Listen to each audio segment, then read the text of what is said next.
Hey guys, welcome back to the channel. This is story about what if Rias hurts Naruto part 1. Before I start, please do support for more amazing content and comments for part 2. Do consider to subscribe my channel and share my video to your friends and check out the description as well. Let's start the video. Location: Tokyo, Shinjuku District. Place: Nature, Gremory Manor. Time: 0800. A yell could be heard throughout the house, making several people jump up in their sleep, before they realized that it was just those of the Nazier home going through their usual morning ritual. Several people fell back and decided to get some shut-eye as they themselves had to get ready for work within the hour. The house in question was more akin to a small manor with 3 floors, a large backyard, and a lawn. Most people didn't bat an eye at this since the construction didn't take that long and they had bought out houses that no one else wanted. Of course, considering that most of the people didn't even remember what had happened was a bonus to the inhabitants of the house. You see, the reason that they didn't remember was because of the simple reason that the house belonged to devils. Specifically the devils of the Gremory clan and their servants. The kitchen was currently occupied by one person. A beautiful tall tan-skinned white-haired young woman with a slim yet shapely figure that made her E-cup pop out and gold-green eyes.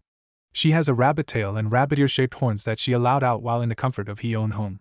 She wore a long-sleeve French-made outfit, white stockings and a pair of black boots. As she lifted up her ladle to taste the food, she heard the thundering of feet as they came down the stairs. While a servant of the house, she was actually one of the 2 rooks of her king and master. Looking from her vantage, she saw 4 figures round the corner.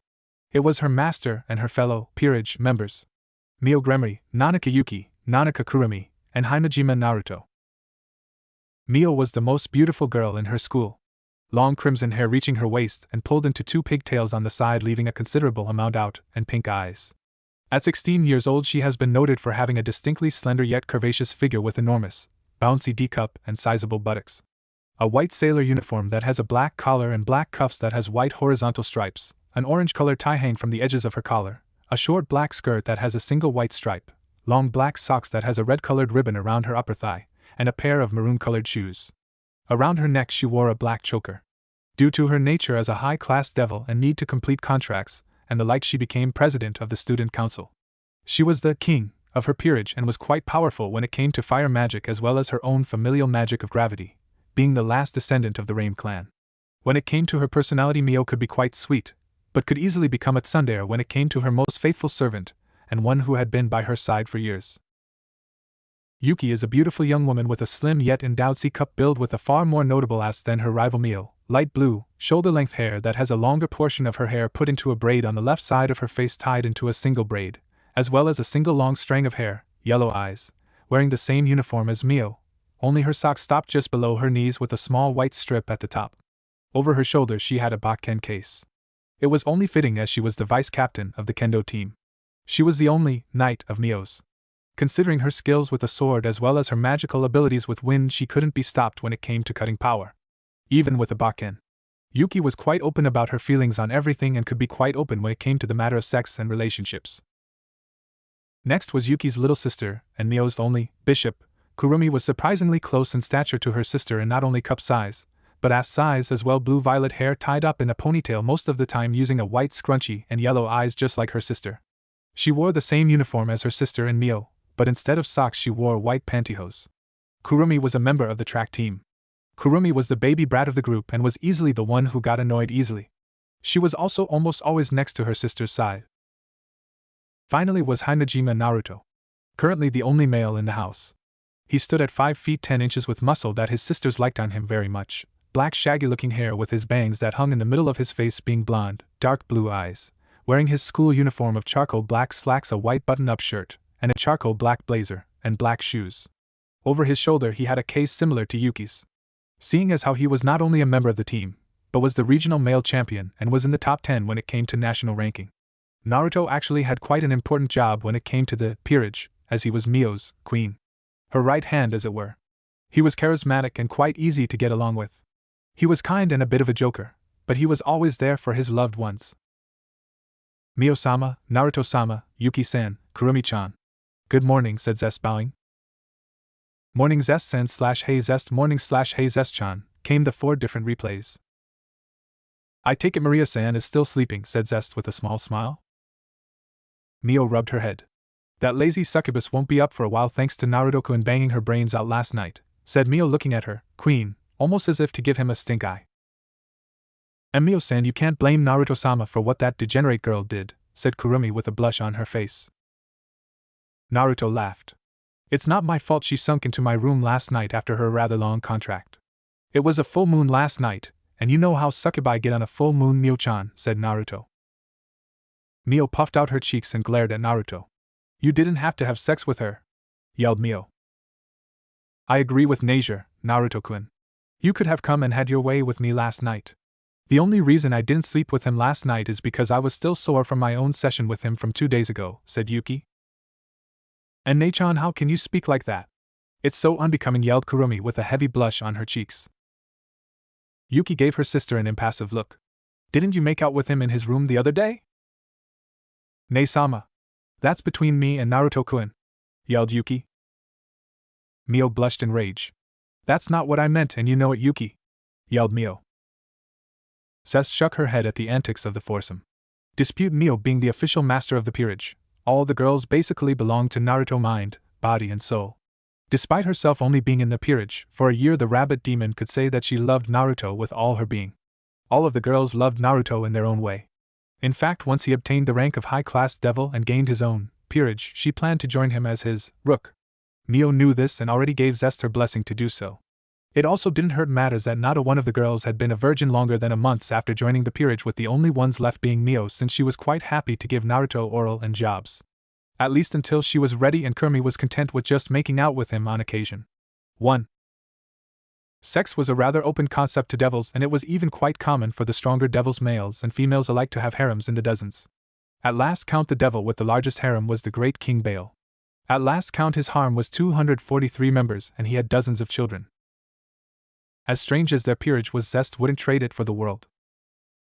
"Will you four be off to school? Don't forget your lunches," asked Zest. "Hi. We're already late as it is," said Mio as she grabbed her bag along with the others. Zest nodded and bowed to the three. "Very well. Have a pleasant day, everyone," said Zest. The foursome left the house to get the day going. Zest smiled as she made her way to the living room. She still had a lesson plan to do for the local kids. Location: Tokyo, Shinjuku District. Place: Hijigazaka Academy, front entrance. Time: 0830. Hijigazaka Academy was a private school in South Tokyo that saw several people go through the gates, and many became prominent figures of society. From businessmen to politicians, to star athletes. The school itself sat on top of a small hill. As the three walked into the school grounds, people began to speak about them. Naruto and Yuki mostly ignored it, but Mio and Kurumi couldn't easily ignore what was being said around them. Especially when she was more physically open with Naruto when it came to their relationship. "Look, it's the royals," said one girl. "Oh, Kami-sama, Naruto-san is so handsome. Damn, Yuki-san is beautiful. Mio-sama, marry me," yelled the girl. "Damn that bitch Yuki hogging all that man meat." And that was what they heard every day. Honestly, if it wasn't for Rias coming to the human and looking to get a degree in political science, Mio would have kept her own peerage in the underworld. It was honestly the will of the clan elders that saw the younger generation going out more and more into the human world to understand it. Mio felt it was a waste of time to engage in such pointless activities. But she knew better than to disappoint the elders. Mio sighed. "I'm heading to the student council room. I have to finish some paperwork." "Would you like me to come with you, Mio-sama?" asked Naruto. Mio looked at Naruto. "Don't you have to prep the team for our upcoming matches with Ko Academy?" asked Mio. Kurumi sighed. "It won't matter if Naruto-san preps the team or not, he could single-handedly handle the entire male team himself." Yuki sighed. "Just let him come with you, Mio. I'm sure that you can find something to have him help you with," said Yuki. Mio sighed. "Fine. Follow me then, Naruto. I'll need some muscle to help me with some boxes," said Mio. "Hi, Mio-sama," said Naruto following after her. As they broke off to head to the student council room, Yuki and Kurumi went their own way to class. Each with their own thoughts. "Too bad I'm not in charge of the disciplinary squad. They are defiantly going to make out in her office," said Kurumi. Yuki raised her hand and chopped her sister's head. Kurumi grabbed her head in pain. "Leave it alone, Rumi-chan. Besides, you're going to be making out with him at home tonight anyway. If only I could convince you to have a threesome with us, then we could have some real fun," said Yuki, smirking at her sister. When she wanted to, Yuki could be a real pervert. Kurumi's face burned up. "Nii-sama!" yelled Kurumi, catching the attention of several people. Location: Tokyo, Shinjuku District. Place: Hijigazaka Academy, Student Council Room. Time: 0830. The Student Council was gifted the council by the director and principal. It was actually pretty large. With each class having a rep, a vice rep, and a secretary, the year rep, the disciplinary community, and other positions, the council was quite large. In an offshoot chamber was Mio's office that she was allowed for private use when it came to paperwork, and the like. Currently it wasn't used for that. Mio was pressed against the desk with her lips locked with Naruto's, his right hand roughly groping her exposed breast. Mio moaned into the kiss as she ran her hands up Naruto's abs. It wasn't uncommon for Mio to become jealous of the other members of her peerage since they were more intimate with her, queen, than she was. But as a pure-blood devil she was still at the whim of the council, and like Rias had to keep her virginity intact until such a time she was either powerful enough to defy the council, or until a husband was chosen for her. Her only real saving grace was that she didn't have the same stock as Rias did, and was only a branch member of the family. That was tentative at best, as Rias could lose her heiress status to any of her cousins if she proved to be ineffective. Currently that wasn't on Mio's mind, however, as she surrendered herself to the pleasure of Naruto's talented hands and lips. Mio pulled back for the kiss, her tongue out, and her drool connecting to Naruto with a long, thin bridge before it broke. "Naruto-kun, I want more," said Mio. "I know, Mio-sama," said Naruto. "But you must keep your virtue intact." "Chan, call me Mio-chan when we're alone," said Mio as she gripped his hair. Naruto smirked as he bent down to her neck and breathed on it.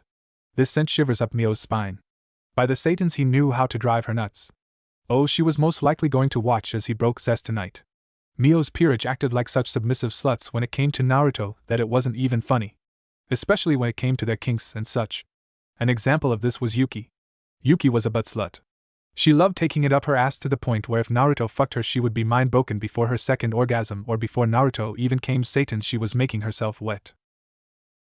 "I hope I'm not interrupting anything," came a seductive voice with a teasing tone. Mio and Naruto were brought out of their tryst as they looked at the desk. On the desk was a small magical circle that had the hologram of a woman. She looked to be the same age Mio. She was quite beautiful, ravishing even. Long crimson-red hair that was even deeper shade than Mio's was, blue-green eyes that seemed almost hypnotic and promised things that made you want to devote everything to her, mile-long legs that she wasn't shy about showing off, a nice rounded ass, and a pair of large deep borderline E-cup. Honestly, were it not for the fact that he didn't like her, Naruto was sure that he would have bedded her already. That and her fiancé was a flaming piece of crap. She wore the clothes of the school she currently attended. Ko Academy in Ko, just west of Tokyo. Mio blushed and screamed. Naruto pulled away from Mio as she fixed herself. Naruto fell to knee and bowed his head as Mio fixed herself. Once she was presentable, Mio took a seat. "Sorry about that, Ryusutoko. Had I known you were going to call I would have been more presentable," said Mio. Rias chuckled. "It's fine, Mio. This wasn't intended to be more than a social call. Although I'm a bit surprised that you go so far with Naruto-kun. Akino won't be happy about this. You know how possessive that girl can get," said Rias. Naruto frowned. "With all due respect, Rias-sama, what I do is none of Ne-sama's concern," said Naruto. Rias looked at Naruto with a frown. "Despite what you may think, Naruto-kun, Akino loves you, as do I. You represent the house of Gremory, and though you are not one of my servants, I still love you as if you were my own cute little servant in spite of what you think about me," said Rias. Naruto balled up his fist. "Mio-sama, Rias-sama, please excuse me. I have to get to class," said Naruto. Naruto rose to his feet and left the room. Mio looked at Naruto's retreating form and sighed. "Rias, you know that Naruto still hasn't forgive you," said Mio. Rias sighed. "I had to make a choice. I don't regret it, and Akino doesn't hold it against me. I wish Naruto-kun would drop this silly grudge he has with me," said Rias. Mio narrowed her eyes. "We both know why you saved Naruto over his mother, Rias, even when he begged you to save her." Rias closed her eyes. "I have no desire to get into this argument, cousin. I was simply calling to check upon my favorite cousin," said Rias. Mio thought about it before nodding. "I know this, Rias, but do try to remember that as attached to your servants as you are, I am just as attached to mine," said Mio. "Very well," said Rias. "Until I see you again, cousin." Rias cut the connection, leaving Mio to her thoughts. She looked out the window of her office. As she did so, her beautiful pink eyes took on a dark red hue as she allowed her control to slip. The small statue that was on her desk began to deform, before it was seemingly crushed into a ball. Mio snapped out of it and shook her head. "Sometimes I hate that bitch," said Mio, getting up and making sure she was presentable before she left to go to class. Location: Ko Town. Place: Ko Academy, Occult Research Club Clubhouse. Time: 0830. Rias leaned back in her chair as she finished her talk with her cousin and her queen. Honestly, sometimes she wondered what would have happened had she kept Naruto as her queen, instead of trading Naruto to Mio for her unused piece. Once she had completed the trade, she turned Akino into a devil that same day. Would he have been strong enough to help her with her problem? Of course, with his sacred gear it wouldn't have been an issue, considering that it was on the level of a Pseudo Longinus. Very few gears could boast that level of power. Rias shook her heads. At the time she didn't know about his gear, but that's in the past. Rias let it go, thought Rias. She was brought out of her thoughts as a cup of tea was placed in front of her. Looking up, Rias saw her queen, her best friend, and Naruto's older sister, Himejira Akino, the ultimate sadist and broken. Akino had told her in confidence that she wanted her first time to be Naruto cheating on his girlfriend with her. As strange as it sounded, Rias believed that Akino could pull it off. Akino was a Yamato Nadeshiko, a traditional Japanese beauty. It didn't hurt that unlike Ria's own more Western European looks, Akino was a native of Japan. She stood at 5 feet 6 inches, with a body that was even more seductive than Rias's or even Mio's. With large G-cup, long tan legs, long black hair tied in a long ponytail, reaching all the way down to her legs with 2 strands sticking out from the top and sloping backward, with an orange ribbon keeping it in place, and violet eyes. She wore the same uniform as Rias. "Everything okay, Rias-chan?" asked Akino. Rias took her cup and took a sip. "I spoke with my cousin just now," stated the crimson-haired princess of Ruin, deciding to rip the bandage off. "Was Ototo there?" asked Akino, holding the serving tray in front of her. "He was, and he's still angry at me," said Rias, looking out the window. Akino bit her lip. "Rias," said Akino, "let me talk to my brother. I think I can make him see the truth." Rias smiled. "You can relax, Akino. As I told Naruto, and I'll tell you, I love you because while you are my servant you are a member of the House of Gremory. Even if he hates me I still love him like a little brother. Besides, I told you that I would take the blame upon my shoulders," said Rias, finishing her tea. Akino opened her lips to speak, but quickly closed it. "Of course, Rias." "Come, Akino. We need to get to class," said Rias. Akino nodded and followed after her best friend. Location: Tokyo, Shinjuku District. Place: Hijigazaka Academy, Academy Roof. Time: 1200. Naruto leaned back on the wall of the roof as he opened his lunch. Normally he would be eating with Mio and the others, but Mio, Yuki, and Kurumi all somehow got lunch detention with Sakazaki-sensei. If it wasn't for the fact that none of them could sense any ill intent from him, Naruto would have been sure that that was trying to set the girls up for something. Naruto opened his lunchbox and began to eat his rich. "So Naruto-kai, how's it going?" asked a boy sitting in front of him. Naruto looked up from his rice at his best friend Takegawa Yahiro. Yahiro was a pretty average guy. He stood shoulder to shoulder with Naruto in terms of height, green hair that appears to be a little slick in the back with strands of his hair showing off his forehead and purple-colored eyes. He took a seat next to Naruto. "What do you want, Lars? I'm not in the mood for your little shadow games," said Naruto. Yahiro's eyes narrowed for a second as they became slitted.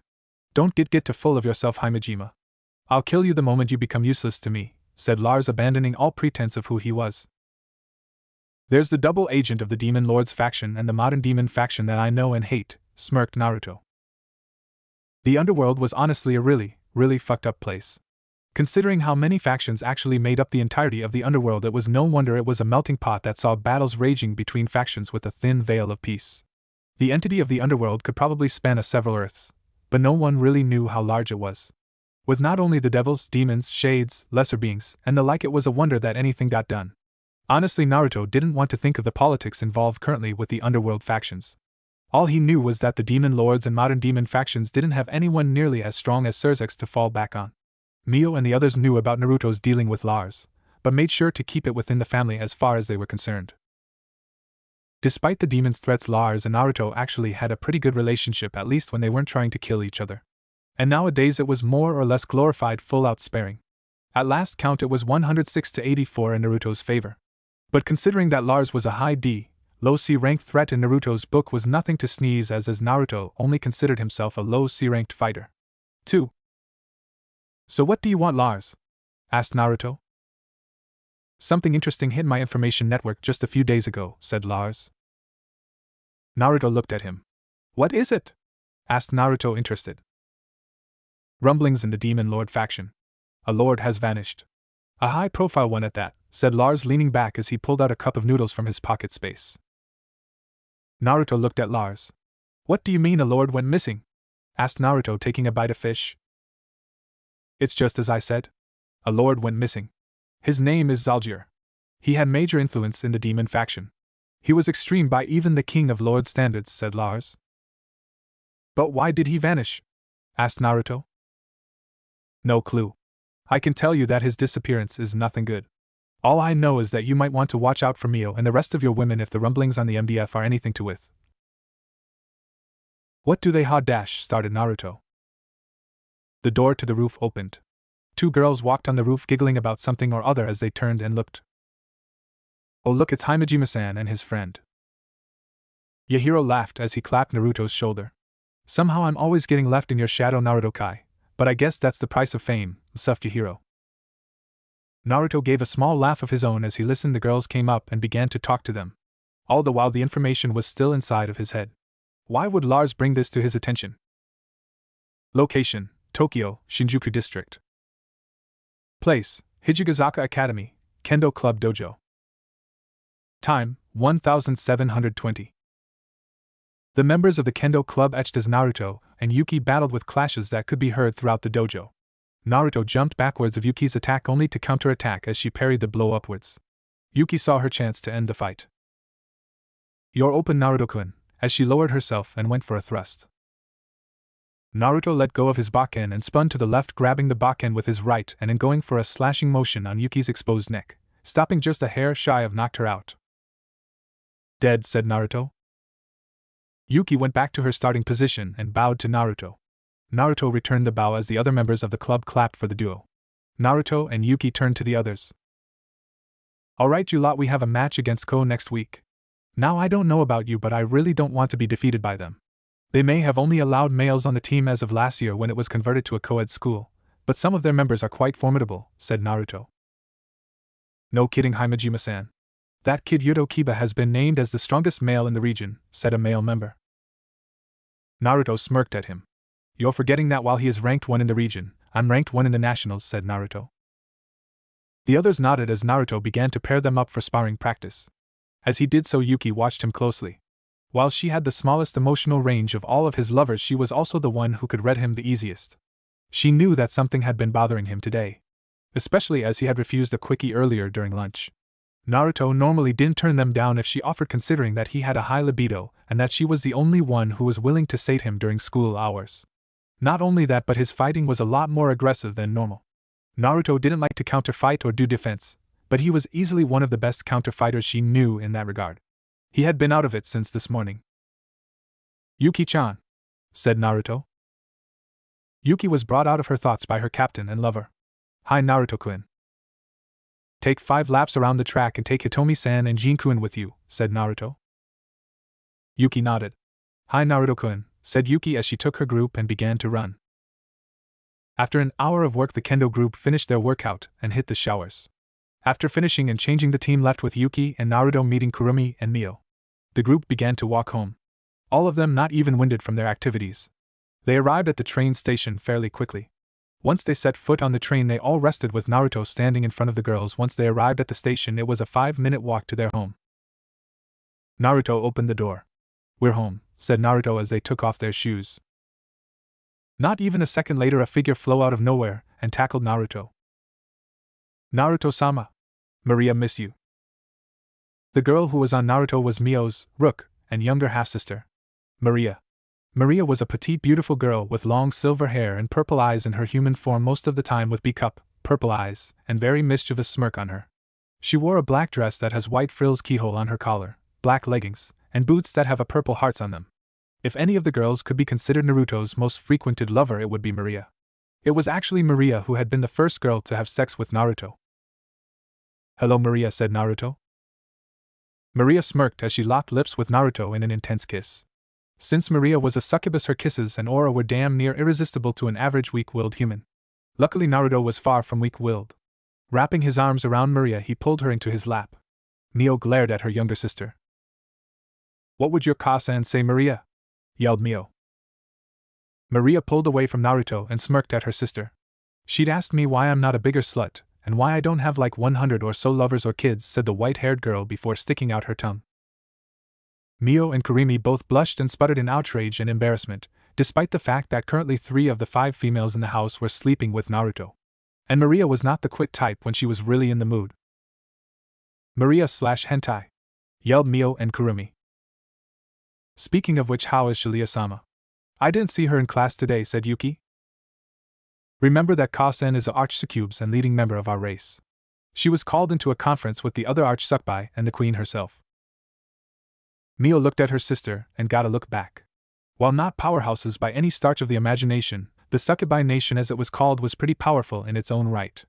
If you included their sister race in Vila, the half-human flame-wielders, then politically the succubi were easily in the range of the lesser religions and supernatural groups like the Lyco Pax or the vampire clans in terms of power. They had more state secrets and skeletons on high-profile individuals. It was even rumored that the queen succubus herself had seduced and bedded Michael himself. Mio knew from her lessons with her adopted mother that the race itself was closer to extension than anything, with only 1,000,000 succubi the world over. In that entire number there were only 50 arch-succubi and 2 princess succubi and a queen. That queen was Lady Morrigan Ensland, the strongest succubus in the underworld aside from the original succubus and the first Lucifer's wife Lilith. 1. "Why would Morrigan call a meeting of this magnitude?"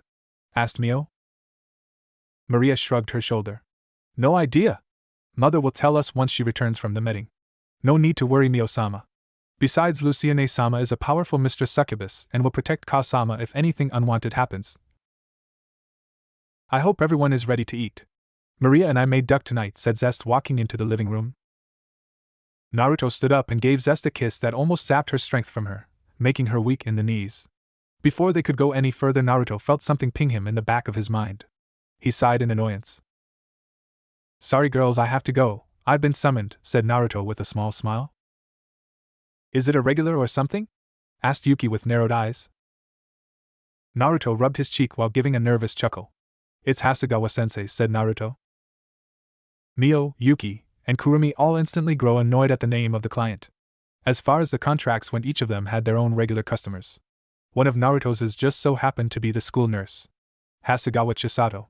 While Yuki and Mio were the most popular girls since they were both good-looking and sexy, either had anything on Chisato. Aside from being the most popular teacher on campus, she tended to spend a lot of time filling in as a surrogate writing teacher. Considering that only 4 people took her class this year, and it was only for 1 day out of the week, she had plenty of free time. Mio lost her annoyance and sighed. "Very well, make sure to return quickly." "I don't want you out all night," said Mio. Naruto nodded and he activated his magic and teleported out. Location: Tokyo, Shinjuku District. Place: Hasegawa Apartment. Time: 1900. Naruto appeared in the studio apartment of Hasegawa-sensei. It was pretty nice, all things considered. Naruto looked at the couch and saw a new 72-inch TV, a new TV stand, a few game systems, as well as a new computer. "You got here quicker than expected," came a voice from the room. Naruto looked and saw that it was Chisato. Chisato is a stunningly attractive woman with sexy hip-length black hair that has bangs hanging on the right side with 2 ahogis, green eyes, a mole under her left eye. She stood at about 5 feet 8 inches with large DD cup, wearing a green knitted sleeveless turtleneck, a tight black miniskirt along with her cross-garter motif stockings, red round glasses, 1 earring on her left ear. Her signature white lab coat was currently hanging up. Naruto gave a bow. "Good evening, sensei," said Naruto.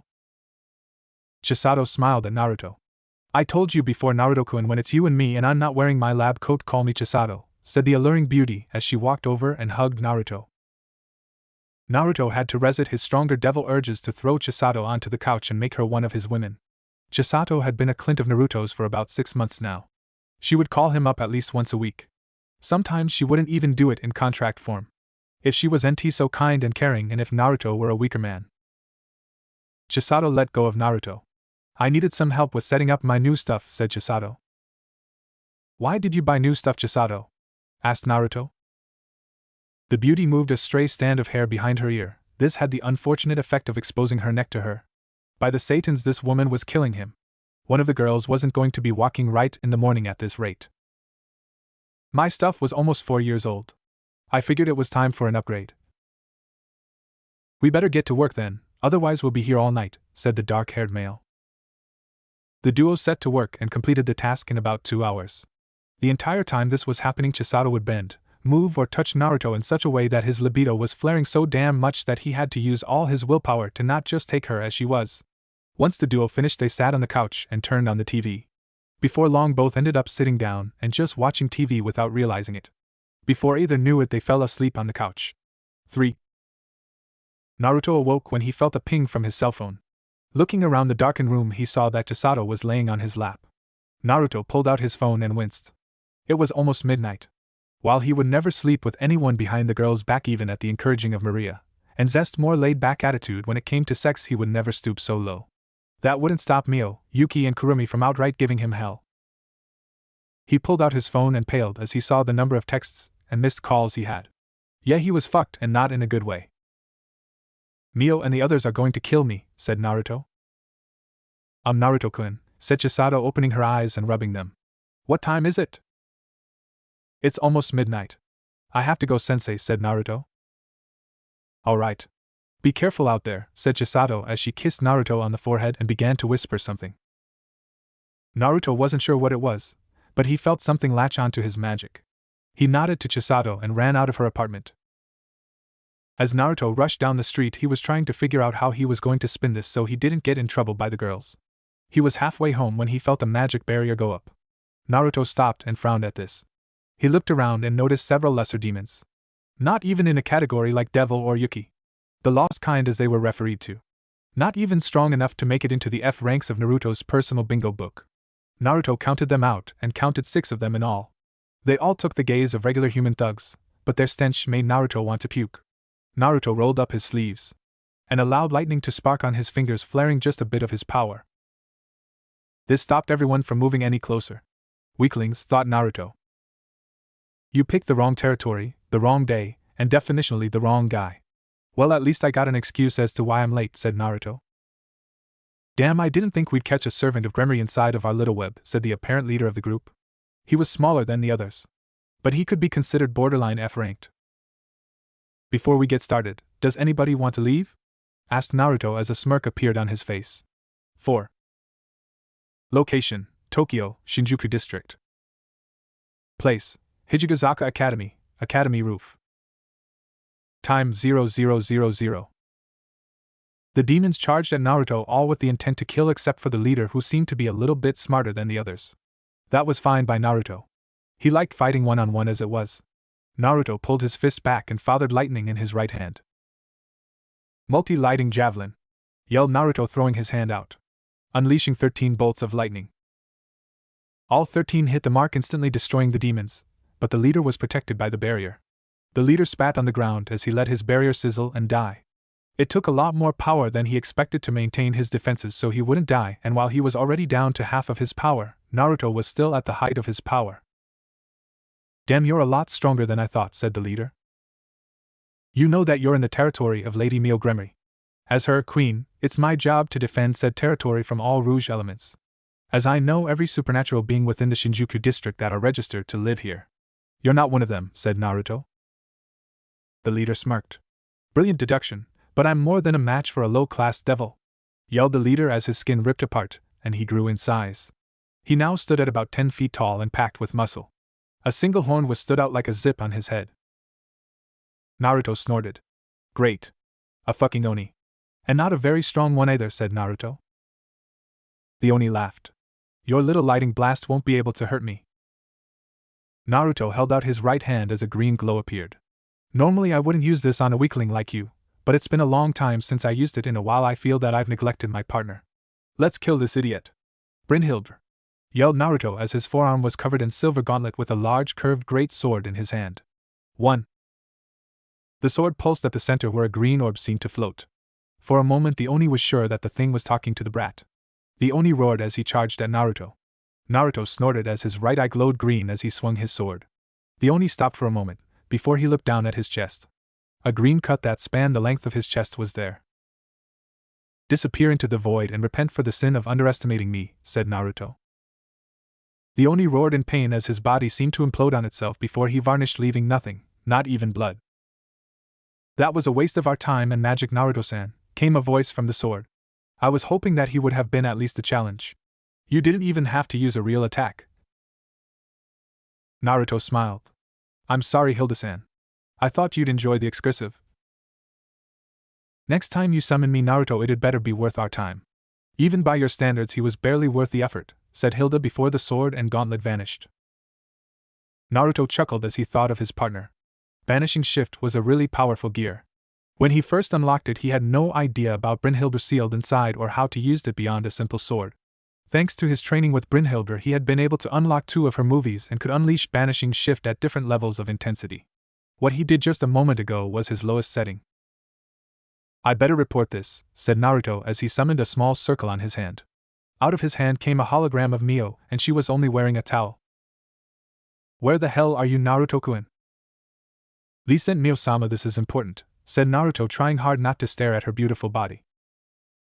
Mio's rage quickly left her face at his tone. "What happened?" "I just got attacked by some unranked trash from the Demon Lord faction. Not to mention that Lars told me some pretty interesting information today," said Naruto as he relayed what Lars told him to Mio. "How interesting. Had I known about this, I would have dealt with this quickly," said Mio. Naruto gave a small chuckle. That's what I'm here for, Mio-sama." "It wasn't a problem," said Naruto. "The fact that such low-level beings managed to influence your territory worries me a bit." "And you think that we're the target?" asked Mio. "According to my sources, I'm willing to bet a year's worth of ramen on it," said Naruto. "Very well. Return home, and as punishment you are not allowed to sleep with any of the girls until Saturday, and you can't jack off," said Mio, smirked. Naruto looked horrified. "Wait, Mio. That's not fair," said Naruto. Mio laughed. "Neither is sleeping with Sensei. Enjoy your blue balls, Naruto-kun," said Mio as she cut the connection. Naruto stood there frozen in shock. It was only Tuesday. He had to wait 4 days before he could get his rocks off. "Fuck!" yelled Naruto to the heavens. Location: Ko Town. Place: Akino's home. Time: 0250. "Oh fuck. Yes. I'm coming," yelled Akino as her back arched and her toes curled as she gripped her covers in ecstasy as the knot that was inside of her broke as her juices flooded from her core and onto her queen-size bed. Akino lay panting as she removed her toy from herself and raised it to her lips, before sucking it clean, imaging that it was her little brother that was doing this to her. Just thinking about her brother did this to her. Most days Akino keep her mind off of Naruto. How was he doing? Was he eating well? Was he healthy? Was Mio treating him right? These questions plagued her constantly. It was one of the reasons that she wore the mask of the ultimate sadist. To hide the pain in her heart, even from herself. Akino finished cleaning her toy and rolled over, allowing it to fall to the floor. For most of the day her body had been on fire. It was a good thing that Rias gave Akino the night off, especially considering that she had spent nearly 4 hours bringing herself to orgasm after orgasm with different methods. The last one had been quite vanilla for her tastes, but it got the job done. While she had been able to please herself, she still wouldn't be able to sleep tonight. Not until she heard his voice. Akino picked up her phone. It was nearly 3 in the morning. Luckily, she could function with only 3 hours of sleep. She didn't bother to open her contacts, and just hit the 2 button for speed dial. "Please be awake, Naruto-oto. I need to hear your voice," thought Akino, biting her thumb. The phone rang for a minute, before Naruto picked it up. "Wani-san? It's almost 3 in the morning. Is everything alright?" asked Naruto. He sounded alert. That meant that he was doing some devil work. Akino smiled. "Hi. Everything is fine, Naruto. I just needed to hear your voice before going to sleep. It's been weeks since we talked and almost 4 months since we've seen each other," said Akino. "You're right. It has been a while. How about we rectify that?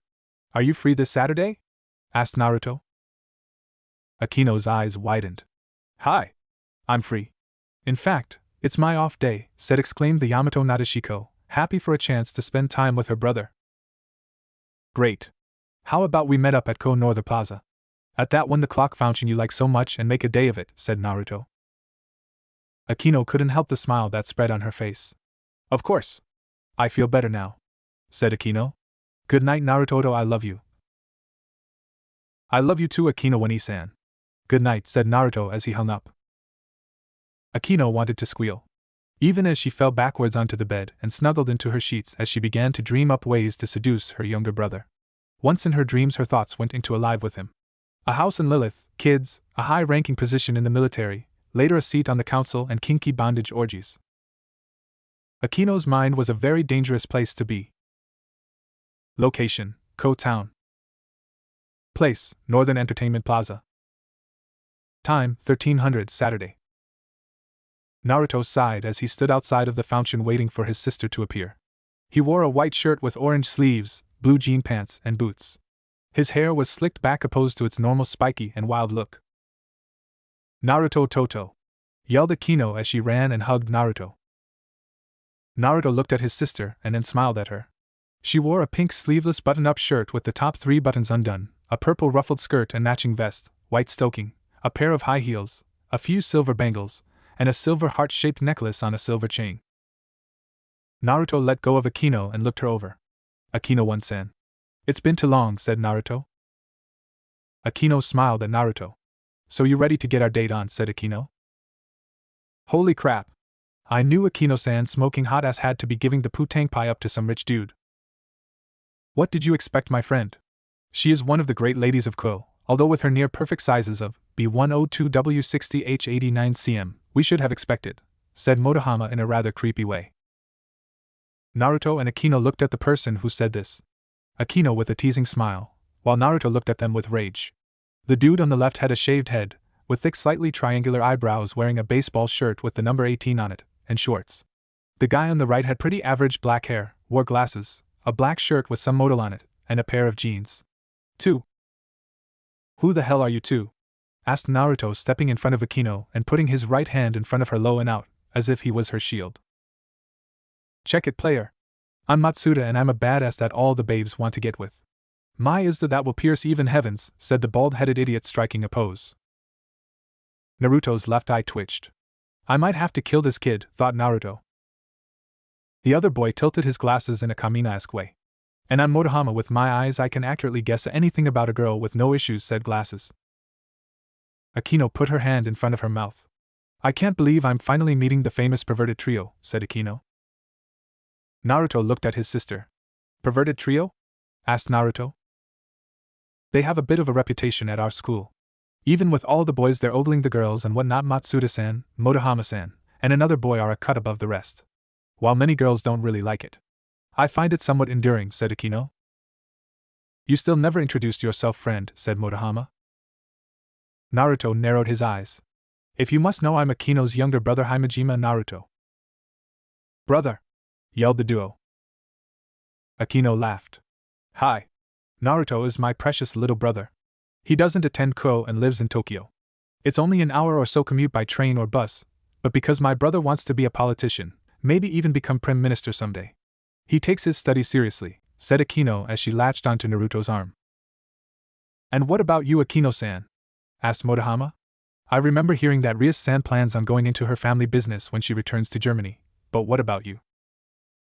Akino blushed. I'm hoping to settle down and be a simple housewife, said Akino as she gave a small glance at Naruto. Hey Motohama, Matsuda, come back so we can tail them, called a voice. The group turned to see a girl running up to them. The girl was pretty cute. Even by human standards, even though she was on the skinny side of things. Her were only a size B, but she appeared to be a late bloomer. Golden eyes that held mischievous that could probably rival Akino's on a bad day, long messy brown hair that was pulled into braids on the sides of her head. She wore a purple shirt that was slightly too big for her, black shorts that the shirt slightly covered, and white shoes. She also wore a pair of glasses. 3. Who is this? Asked Naruto, looking at Akino. Not sure, said Akino. I don't really keep up with the lower years aside from the perverted trio and my good friend Kaneko-chan. The girl looked at Akino and smiled. Kiryu Akiya. You could say that I'm the girl's greatest weapon when it comes to keeping these idiots in line, said Akiya. Naruto smiled. Nice to meet you, Kiryu-san, said Naruto. Akiya looked at Naruto as her eyes widened in shock. Just looking at Naruto made the world fall away as his aura blow her clothes away, leaving her naked, before the man know this beautiful creature before her. She had scanned every boy in Ko Academy with her one-size scouter. She knew that the two biggest guys in Ko were Issei and Saji, with Kiba bringing up the rear, but none of them compared to the male before her. He was packing a bitch breaker in his pants. Just his sheer size and pressure of his aura alone, not to mention the fact that she knew that he had experience, made Akiya cream her panties. Akiya got weak in the knees before she fell backwards into Motohama and Matsuda. "Yo girl, you good?" asked Matsuda, showing concern for his friend and fellow pervert. Akira panted. "It's too much," said Akiya. "What are you talking about?" asked Motohama. "That's not a man before us. He's a legendary bitch breaker," Akiya nearly screamed out as she creamed herself a second time. Good thing she normally carried 2 extra pairs of panties with her. Motohama and Matsuda nearly dropped her as they looked at Naruto in awe. They had heard to the stories of the bitch breakers, but didn't think they would ever meet one in person. Only a few were born every generation. To be in the presence of one was just awe-inspiring. It was every pervert's woman's dream and man's nightmare to meet a bitch breaker. "What are you doing out anyway? And where is Issei-san?" asked Akino, putting a stop to this madness. The trio looked at Akino. After a silent talk, it was Akiya who was elected to tell them. "Issei got a date with a girl from some academy. We wanted to see what this chick was like," said Akiya as she took off her glasses and began to wipe them. "The thing is though that the girl was weird." Naruto and Akino looked at each other. Issei was one of several humans that had made the Rias and Sona's must-watch list. The entire school ranged from elementary to college-level education, so the two girls had many to pick from when it came to peerage members. Mio wasn't too worried about finding members at the moment, considering that Rias and Mio's peerages were more or less even when it came to numbers and Rias was on burrow time. Akiya, she took off her glasses and began to wipe them. "The thing is though that the girl was weird," said Akiya. "Weird how?" asked Naruto. "I couldn't put my finger on any one thing, but her aura was wrong on some many different levels. It's not even funny. For starters, she looked like a high-class girl and even acted the part. Her eyes though told another story," said Akiya, putting her glasses back on.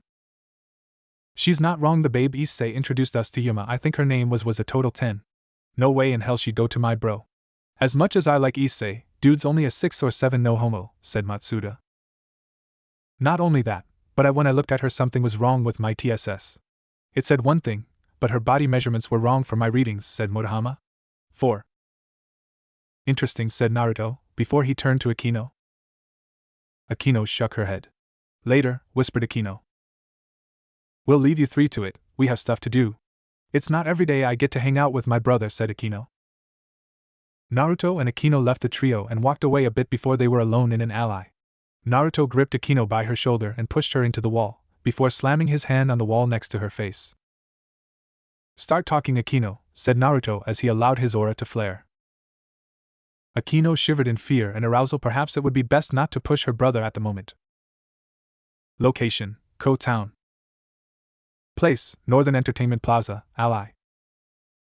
Time: 13:15, Saturday. Akino looked into her brother's eyes. She knew that while she could keep the information to herself, Rias never gave her the order to not say anything about it. However, her loyalty to Rias and her love for her brother were at odds at the moment. However, since technically speaking Naruto was a servant with the same rank as her, no, she outranked Naruto on the simple principle that she was the queen of the heiress primary, while he was only the queen of an heiress candidate.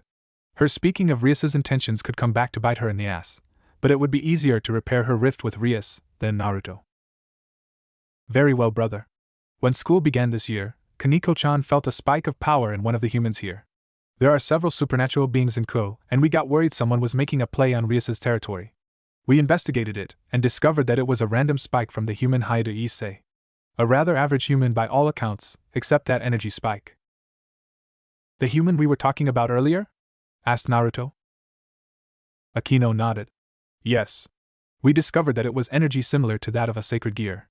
Once we knew this, Rias chose to monitor him. Since the spike was random, we figured there was a chance of him never activating his powers. For a long time we figured that he would never activate, and were content to leave him be," said Akino. "What does this have to do with the girl Yuma?" asked Naruto. "About a month ago we caught wind of a group of fallen angels," spat Akino in rage. Naruto ignored this. "You still haven't answered my question, Akino." They were interested in Hyoda-san. Since they weren't causing trouble and only monitoring him, we had no reason to suspect a thing. At least until a week ago, when Yuma approached Issei. For the last week they've been hanging out outside of school and even at Hyoda-san's home. After that we've kept a close eye on him.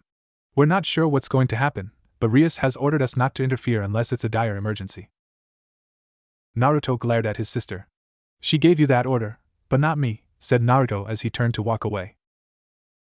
Akino turned after him and grabbed his sleeve. Naruto, please think this though. You know as well as I do that Rias started Akino. Won't do a damn thing to me, said Naruto glaring at his sister. Naruto, pleaded Akino, can we just enjoy our time together? Please. I don't want to fight. Naruto grit his teeth. This is just like that time Akino, the time I begged Rias to save Kachan, and you just stood there, said Naruto as he ripped away from her. Akino looked at her brother's back as he left her alone in the alley. Akino fell to her knees with tears rolling down her face. Naruto, please come back to me, cried Akino. Location, Ko Town. Place, Park. Time, 1859. Naruto looked around the entire plaza panting as he did so. He had been trying for the last few hours to find Issei and this girl, but realized two things: he didn't know what Issei looked like and was sure that the fallen angel was masking her energy. Damn it. This is getting me nowhere. If only I could have a sign. As if the universe was listening, Naruto felt it. A spike of fear, born from an instinctual desire to avoid the item at all costs. He turned to the location it had came from and realized that he wasn't too far from it. Taking into his night speed, Naruto vanished and reappeared as he looked at the two figures standing before him. The fallen angel before him was an attractive young woman with violet eyes having a slender body. She had long silky black hair down to her hips and possessed two sets black feathered wings. Black, leather strap around and under her, a thong-like piece held around her hips by three thin straps, gloves that ran right up her arms with small lengths of chains hanging from them, shoulder guard-like objects on her shoulders with three large spikes sprouting from her right shoulder, and black thigh-high heel boots. The other person, who he assumed was Haida, was an average kid who looked like he never worked out a day in his life. Short, spiky brown hair, with two short locks of hair behind his head, and light brown eyes. He wore a red button-up shirt, that blue jean pants. I must admit it was fun being with you. And you're a pretty good kisser. Too bad I'm on a timetable Iseku, otherwise I'd have rocked you world tonight. So please, my dear boyfriend, die, yelled the fallen angel as she summoned a pink spear of corrupted holy energy and threw it. Naruto crushed and summoned Banishing Shift, before slashing at the air in front of Issei. A portal appeared before him and ate the spear. Naruto charged at the fallen angel and jumped in the air. Like I'll let you touch me, you half-blood scum, yelled the fallen angel. He summoned lightning into his hand. Half-blood or not, I am still more than a match for you, bitch. Lightning Claw, yelled Naruto. The fallen angel looked at Naruto and jumped just out of range of the initial hit, but thanks to a secondary effect, anything within 3 meters of Naruto's body could be electrocuted. The sparks jumped out and hit the fallen angel, making her scream in pain. She fell to her knees. Issei managed to come out of his stupor for a moment. Yuma-chan, yelled Issei as he took a few steps only for a hand to land on his shoulder. Turning around, he saw Rias Gremory standing there with a frown on her face. Rias-senpai, you need to get started Issei, concerned for his upperclassmen. Sleep, said Rias, inducing a sleeping spell on Issei, making him fall back into her arms. You've overstepped what I will and won't allow, fallen angel-san. Know that as of this moment you've made my personal list of those who I will kill, said Rias with narrowed eyes. Yuma looked at Naruto and then at Rias before cursing. She could probably take on the boy and maybe win, but both him and the heiress of Gremory was out of her power range. Crouching a bit, she took to the skies. Get back here, crow bitch, yelled Naruto. I'm not fool enough to take on two devils of your caliber. Remember my name, Gremory and servant of Gremory. My name is Rainier, and the next time we meet I will send you both to the afterlife 1,000 times, said Rainier through gritted teeth. Naruto pulled his sword back and channeled his lightning into it, before he could unleash the attack Rainra flow off, leaving Naruto and Rias alone with the sleeping Issei. Naruto turned to Rias, who glared at him. Naruto returned the favor. I think you and I need to talk, and I'm summoning your master to this meeting since you overstepped your boundaries in my territory, said Rias. What about the kid? Asked Naruto. Don't worry about Issei. I'll take care of him in the morning, said Rias. You know where my headquarters is. I will see you there along with the others in 15 minutes. Once Rias vanished, Naruto sighed in annoyance. This was just perfect. Location: Ko Town. Place: Ko Academy, ORC Clubhouse. Time: 2010. The club room interior is a wood-paneled room with Victorian-style couches and chairs along the walls. One side is set up to be able to be used as a bath, and a large Gremory family magic circle is also there to allow teleportation to and from clients. Honestly, it was quite a quaint little place that was seemingly homely. Although that wasn't quite the atmosphere at the moment. Especially with Rias currently releasing a ministerial amount of her power to make it clear that she was pissed off at the moment. Mio sighed as she stood before Rias with Naruto a step behind her. Rias sat behind her desk with Akino to her right as well as 2 additions to the group. Standing guard at the door was Rias's knight, Yudo Kiba, and her rook, Tuju Kaneko. Kaneko wasn't very tall, standing at only 4 feet 6 inches. She could have easily been mistaken as a middle schooler, white hair and a short bob cut. She also wears a black cat-shaped hair clip on both sides of her hair, and gold eyes. She wore the girl's uniform without the shoulder cape. Kiba, a handsome young man with short blonde hair, blue eyes, he was only a few inches shorter than Naruto, wearing a black blazer with white accents over a white, long-sleeved dress shirt with a black ribbon on the collar, matching black pants, and brown dress shoes. Heiress Gremory, why have I been summoned before you? Asked Mio, deciding that it was best to do this formally. Rias glared at Mio. Daughter of Gremory. Your servant overstepped his boundary when he interfered in a matter that I was personally handling, said Rias. Mio looked at Naruto with wide eyes. Naruto-kun, you didn't interfere in the affairs of another territory, did you? Asked Mio. Interfering in another devil's human world territory was a crime, especially when the person was the heir/heiress without permission. Even for Naruto to visit was a bit of a starch. Had Naruto been a member of another family, then it would have needed permission to enter her zone.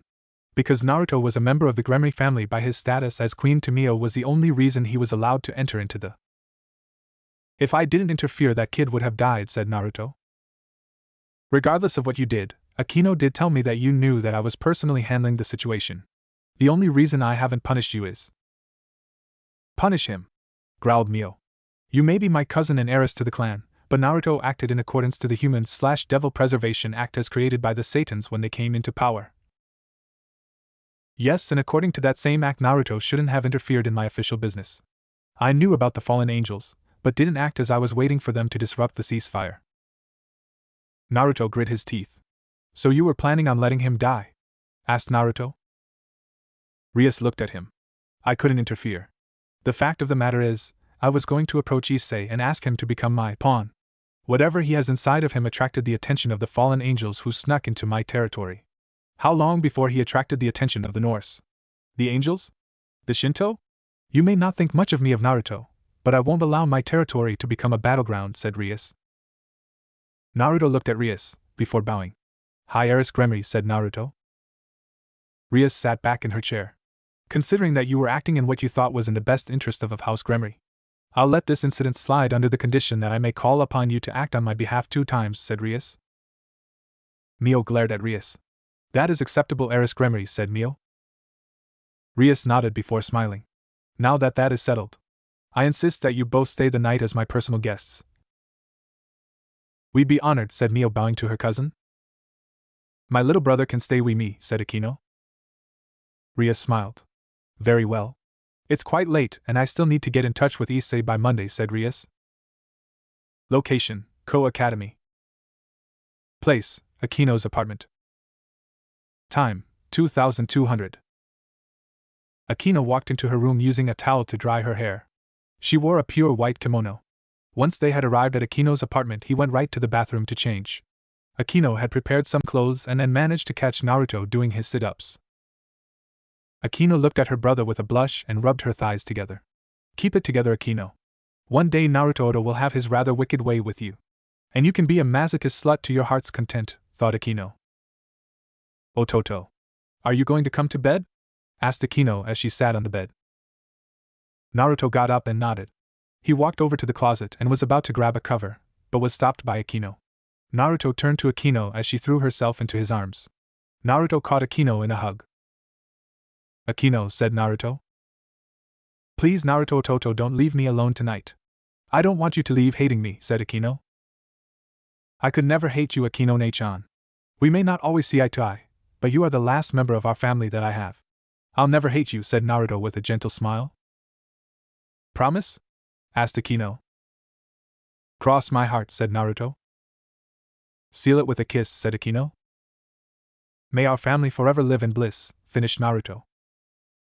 Naruto leaned down to kiss Akino on forehead, only her to move and lock lips with Naruto. Naruto's eyes widened and that gave Akino a chance to slip her tongue into Naruto's mouth and explore it. Naruto pushed back and managed to get into Akino's mouth, before his arms moved from around her arms and moved to her ass. Naruto grabbed handfuls, making Akino moan as Naruto picked her up. Akino wrapped her legs around Naruto's waist as he walked her over to the bed. The siblings broke the kiss with a thin sting of saliva connecting them. Both were panting hard. That was my first real kiss, said Akino with a small smile. Naruto looked away from his older sister. Sorry about that, Akino, I don't know what came over me. If I hadn't known you were saving your first kiss. Akino chuckled as she put a finger to his lips. It's fine, Ototo. Well, I have an idea, especially if what I'm feeling is any indication, said Akino as she raised a hand and placed it on his face. You know I can't take you, Akino. Not now at least, said Naruto. Akino chuckled and kissed Naruto lightly on the lips. If you did it so easily, I'd be disappointed no matter how good it would feel, said Akino. Besides, I plan to keep you to your promise. Promise? Asked Naruto. Akino smiled. Nothing. Let's get some sleep, said Akino. Naruto and Akino kissed one more time before they laid down and instantly went to sleep. While it wasn't what she wanted, Akino let out a content breath as her mind drifted into the depths of slumber. Akino faded off to sleep, satisfied with Naruto's wrapping her in a protective embrace. Location: Ko Town. Place: Rias's apartment. Time: 0830. Mio awoke in the guest room of Rias's condo and yawned. She looked out the window and saw that the sun wasn't too high, so it was probably around 8 or 9. Getting up, she opened the door and walked out to go to the kitchen. She couldn't feel Rias's presence in the apartment. That told her that she was most likely dealing with that human. Mio went to the fridge and started to gather food for a quick breakfast of bacon and eggs. As she cooked, her thoughts went back to last night. Devil politics were almost as bad as human politics and needlessly complicated. No, it was worse. Because of the way the Satan and Devil Council operated. It was strange. While the Satans ruled the Devil section of the underworld, the Council had a considerable amount of leverage to keep the four great Mao in check. It didn't help matters that the great King Baal had such considerable political and natural power that the Baal clan wasn't even part of the Devil Council, but could influence either the Satans or the Council into almost any way they wanted. Honestly, it was just a headache. When it came to inter-clan politics, that was a bit cleaner. You had the head of the clan representative to the Devil Council, the clan council, the heiress/heir to the clan, the actual clan members, the 26 legions that swore alliance to the Gremmery, and finally their servants. Since Mio's own father, Wilbert, was the younger brother to Rias's own father, her father should technically be the heir apparent should anything happen to Duke Xioticus. But that wasn't the case, as they were only half-brothers since their father had a second wife not of the Gremmery clan at the time, and came from the extinct Rain clan. That didn't matter when it came to the fact that when it came to battle prowess and skills in combat, Wilbert showed his skill with gravity magic, and with the births of Mio and Maria it looked like gravity magic would be integrated into the clan magic soon. The same could be said for the power of destruction that Serzex, Rias and Milikas. Things only got more complicated from there. Since Rias and Milikas were from the main family of the Gremmery, they were heiress primary and heir secondary. Mio was an heiress candidate, and could challenge Rias for the title or heiress primary. While she could challenge Milikas for his position, he was just a child at the moment, and wouldn't even consider the title for a few more years to come. No, the title for heiress was one day going to be a fight between Rias and Mio. When it came to raw magical power, Mio and Rias were about evenly matched. Political and strategic knowledge was in Rias's favor.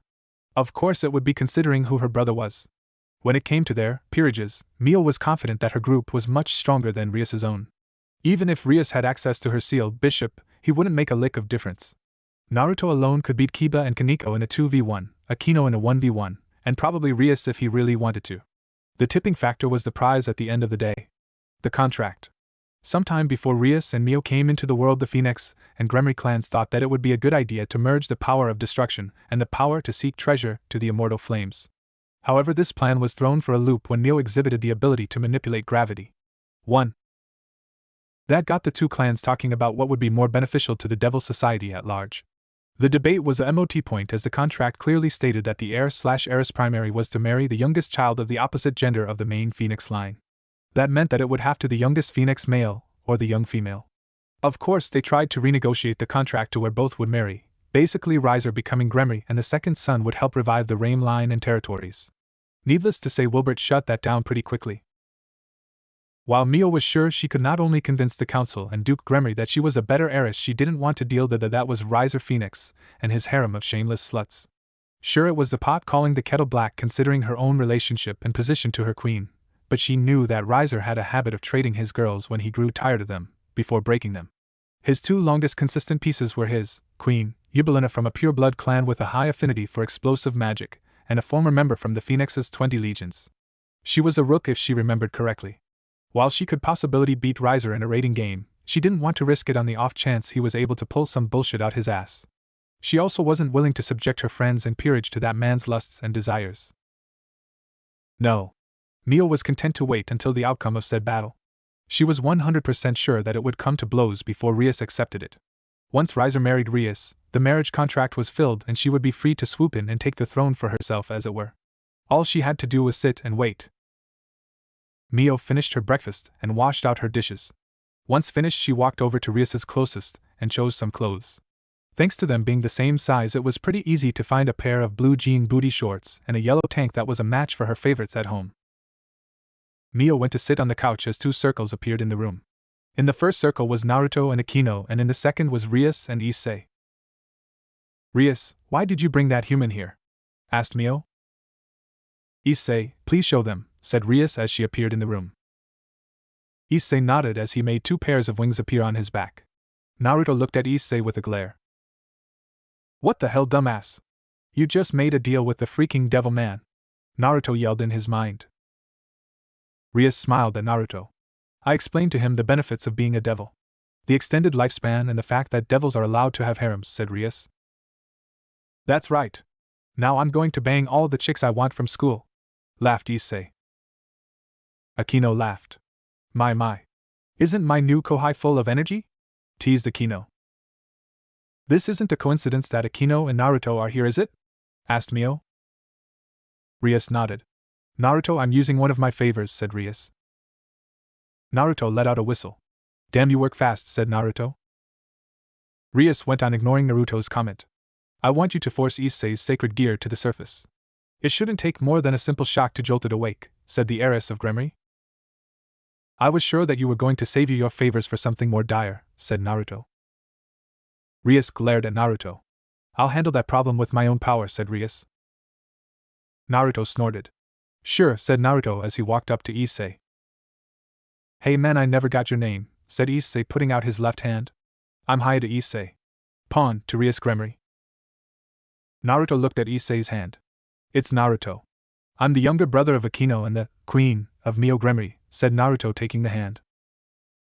"Queen, huh? That's not every manly," said Issei. "It's okay. Nithers this," said Naruto as he sent lightning thought his hand and into Issei's body. Issei screamed in pain as Naruto shocked him. He tried to release the grip, but Naruto's hand was like a steel vice, refusing to let go. It didn't help that the pain brought Issei to his knees in seconds. It was probably 100 times more painful than anything Issei ever felt. Rias looked on in slight disappointment. If this level of power was anything to go by, Issei would need to be trained a lot before he was of any use to her. It took a minute or two before a thick red gauntlet appeared on Issei's hand. By the time it did, Naruto released Issei's hand and the boy-turned-devil fell to the ground out cold. Akino walked up and poked Issei. She let out a small laugh. "Impressive, Ototo. You knocked him out cold," said Akino, smirking at Naruto. Rias cursed. "I was sure that his gear was stronger than a twice critical," said Rias. "It is. It's been a long time, Drake," said Hilda, making a silver gauntlet along with the glowing green gem appear on Naruto's arm. "Hilda?" asked Naruto. "Brynhilde. The last time I saw you was during the Roman era. Also, that stung a bit," said Drake. The girls all froze seeing this. Hayate Issei, and below average male at best, a super pervert with an obsession with the likes that no one had seen in years, had a Longinus class gear. Not just any Longinus, but the boosted gear. This meant that Issei was the Red Dragon Emperor of this generation. Anytime a dragon emperor appeared, they went on to become pillars of strength within their respective lifespans. Alexander the Great had been the red dragon of his time. Leonidas, the king of the Spartans, had been a red dragon emperor, and so many others, but like many who held the title of red dragon emperor, their time usually ended up being quite short once the gear appeared. It was established that they had as much as 1 to 100 years to live. The fact that Rias had managed to get the red dragon emperor with only 6 pawns was a blessing as well as a cruise. 2. Hilda began to laugh. Unbelievable. You really do have the worst luck ever. Getting reborn into such a weakling. And not just any weakling, but a pervert at that, laughed Hilda. Laugh it up, Hilda. I seem to recall that you preferred the company of your sisters to those of men, said Drake with a snort. Hilda stopped laughing, and if the 2 gears had bodies, Naruto was sure that she would be glaring at the red dragon. Enough, both of you. Red dragon, I reincarnated your host as my newest servant. That in turn makes me the master to both of you, said Rias. Rias, started Mio. A flare of power rocked the entire room. Mio, Akino, and Rias all went to their knees, while Naruto was only able to remain standing because he had his own gear out, but even he felt the power of the dragon. Let's get one thing straight, Gremory. I am not your servant, and while the perverted kid may be my host, know that should you harm my partner in any way before our destined fight with the White Dragon Emperor, then I will do everything in my power to kill you, said Drake with all the malice he could muster. Okay, Naruto liked this guy. Hey Red Dragon, can you stop that? You're hurting them with your power, said Naruto. The pressure let up as the gauntlet vanished from Issei's hand. This allowed the girls to get up. Rias took a seat at the bar before summoning a glass of wine and a bottle, before taking a sip of the delicate and sweet alcohol. Akino and Mio took their own glasses and took sips of the wine. Naruto grabbed Issei by his collar, before throwing him onto the couch. That was amazing, said Mio. So what's going to happen now? Asked Akino. Well, I'll have to let Issei know about the boosted gear. That way I can, started Rias. You will do no such thing, said Naruto. What do you mean? Asked Rias. Naruto turned to her. It's bad enough that you had me awake in Ascension class gear, which can be dangerous by itself, but because it's a Longinus, Issei's body can't handle that level of power right off the back. No. It has to naturally evolve to where Drake will reveal himself to Issei, said Naruto. Naruto-kun has a point, Rias. As it is, Issei doesn't even have the power to keep it active for more than a few minutes at best, said Mio, crossing her hands under her. That show of force was all Drake managed to use, before he had to go and rest. I say it will be about 2 or 3 weeks before he appears again. And even then he won't reveal himself to Issei until he gets over his initial level of power. Considering Issei isn't even an F class, he has a long way to go, said Naruto. F class? Asked Akino. Naruto-kun created a class ranking system that shows the overall threat level to someone. He calls it his bingo book, said Mio. Interesting. Where would you rank me? Asked Rias. Naruto looked at her. I'd rather not say. It would damage your fragile ego, said Naruto. Excuse me. I'll have you know I don't have a fragile ego, said Rias. Naruto summoned a book and opened a specific page. Alright, just remember I gave you an out, said Naruto before handing it to Rias. Rice looked at the book and was shocked at how detailed it was. Her height, her weight, but it was her states that caught her interest. Strength 3 out of 10. Speed 4 out of 10. Magic 6 out of 10. Combat 4 out of 10. Technique 4 out of 10. Intelligence 8 out of 10. While normally Rias wouldn't be considered a dangerous opponent, her intellect along with her familial magic, power of destruction, makes her a formidable opponent. However, due to her lack of speed and mostly relying on her familial power, as well as neglecting her physical training, Rias isn't as dangerous as she could be.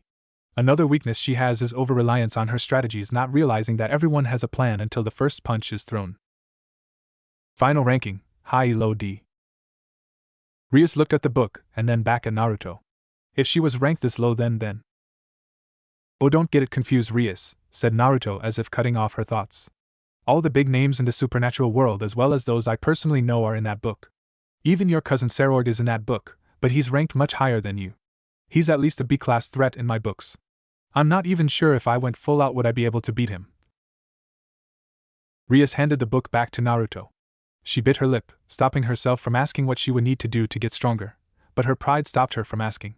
In that moment she realized that Naruto had her pegged. If you'll excuse us, Eris Gremry, my queen, and I have been away from my territory long enough. We must get back, said Mio, giving a small bow to Rias, as did Naruto. Rias looked at her cousin and nodded. Right then. Safe travels then, said Rias. As Naruto and Mio left the apartment, Naruto cast one last glance at Akino. He opened his mouth to speak, but shook his head. Location: human world. Place: Unknown. Time: unknown. The master of the castle sat back, swirling his glass of wine as he looked at his prize. Abducting her on her way from America and back to the Gremry territory had been a risk, but one he had accepted without worry. His prize was actually the favorite concubine of Wilbert Gremry. A petite, beautiful woman with long silver hair and purple eyes, purple horns, and pointy ears. She wore a white lacy dress, a choker, and 2 black ribbons in her hair. His prize glared at him with pure hate in her eyes. When Wilbert finds out that you have taken me hostage, he will destroy you and the entire Demon Lord faction for this transgression, said Sheila. Her capturer laughed. My dear, by the time Wilbert can even get away from the council, it will be too late to stop me.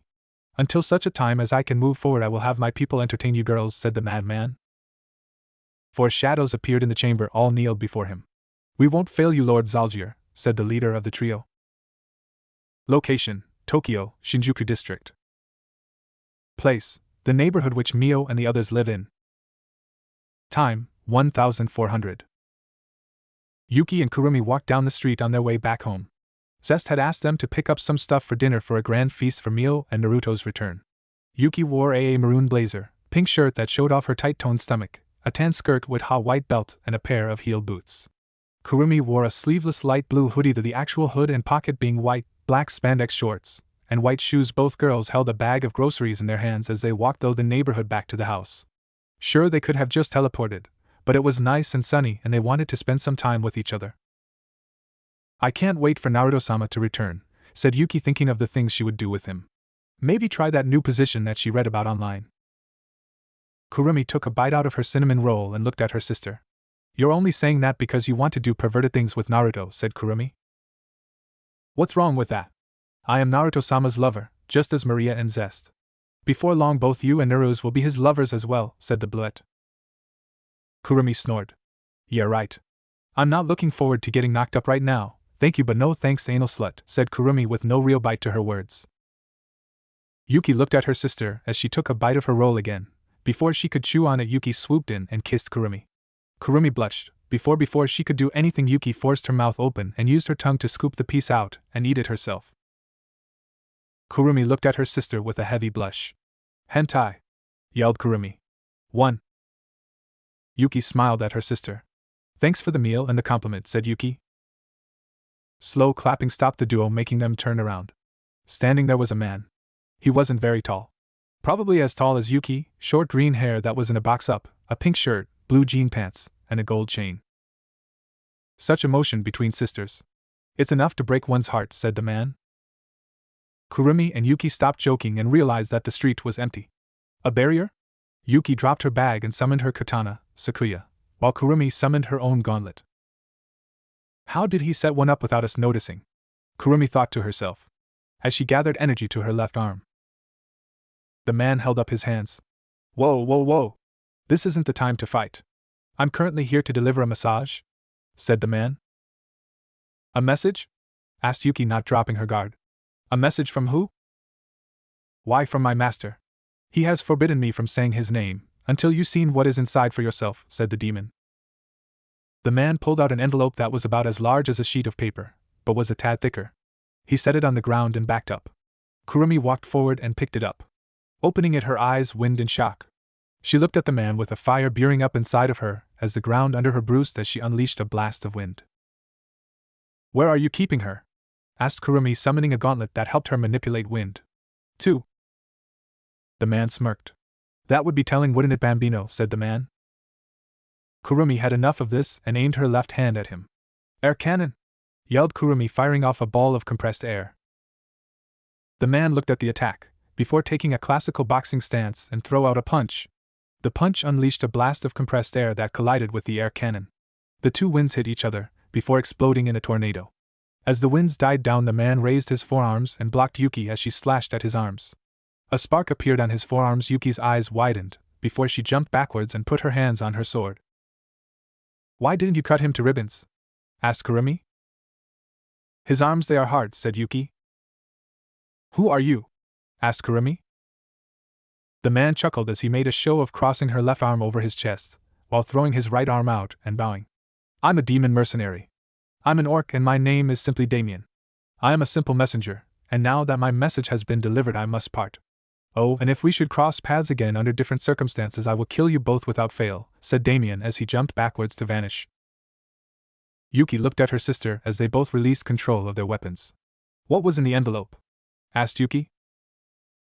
Whoever he's working for, they have Shilia-san hostage, said Kurumi as she looked at the picture on the ground. A picture of Shilia in a cell. Location, Tokyo, Shinjuku District. Place, Naru's Manor. Time, 1530. Damn it! Yelled Mio as she kicked the table several times, before she broke it with her abnormal strength. Mio, calm down, said Naruto. Mio turned to Naruto with a glare. How can I calm down when some has kidnapped Shilia-san? Yelled Mio. Maria wasn't doing so hot either, as she was shaking in rage. Kurumi was by her side whispering to her to try and keep her calm. The letter and photos were put it out that Mio was to present herself as well as her peerage to the location that was specified in the letter within a day or Shilia would be killed. Slowly. For a succubus to die slowly was to starve them of intimacy. While succubi get the majority of their energy from raw sex, they could still feed off of things like hugs, kisses, from dreams, and the like. Sex was just how they got the majority of their energy. Succubi were the literal attention whores. Whoever kidnapped her opened themselves up to an assault from not only the legions of Gremory, but also the succubi queen herself, stated Maria. Ka-sen has a high enough rank of arch to where an attack on her is an attack on all succubi. But we need to act fast or we won't be able to save her. 3. You girls get a message to Wilbert-sama. Tell him that Shilia-sama is currently in danger, and we're going to handle it, said Naruto as he made his way to front door. Where are you going? Asked Mio. I have to go and get some information from one of our sources. Naruto pulled out his phone and sent a quick message. 4 simple words. We need to talk. Location, Tokyo, Shinjuku District. Place, Park. Time, 1800. Naruto sat on a park bench as he awaited Lars. He had been waiting about 10 minutes now and was starting to get seriously pissed off. When Lars gets here I'm going to kill him, thought Naruto. Naruto jumped up and out of the way as the bench he was on was obliterated by a punch from a large troll. Naruto snorted as he looked at the monster before him. He was easily over 10 foot tall. A pretty small troll, dark red skin, a simple cloth to protect his modesty, and long white hair. Naruto held out his hand and unleashed a lightning javelin. The attack struck true. The troll yelled in pain, but was still standing even if he staggered a bit. Naruto summoned Banishing Shift as he got a better look at the troll. The troll touched his chest where the attack his. He was wounded, but not nothing fatal. Trolls like the Orge cousins had notoriously hard skin and were quite resistant to most elemental magics. Naruto prepared to slash the troll into oblivion, but stopped as wires nearly wrapped completely around his neck and pulled him into a tree. Naruto began to choke with the only thing keeping his alive was his now bloody hand. Well, it seems that Lars was correct and that a little devil was out here all alone, came a voice from the trees. Naruto managed to lift his eyes and looked at a demon shinobi dressed in all black with only his red eyes visible. Naruto swung his sword and severed the wires. Landing on his feet, Naruto coughed a bit as he managed to get his bearing. Demon Mercenary, Kage, and Demon Mercenary, Grog. Although you won't live long enough to remember our names, said the demon shinobi. Please, said Naruto standing. You F-class rejects barely got the drop on me.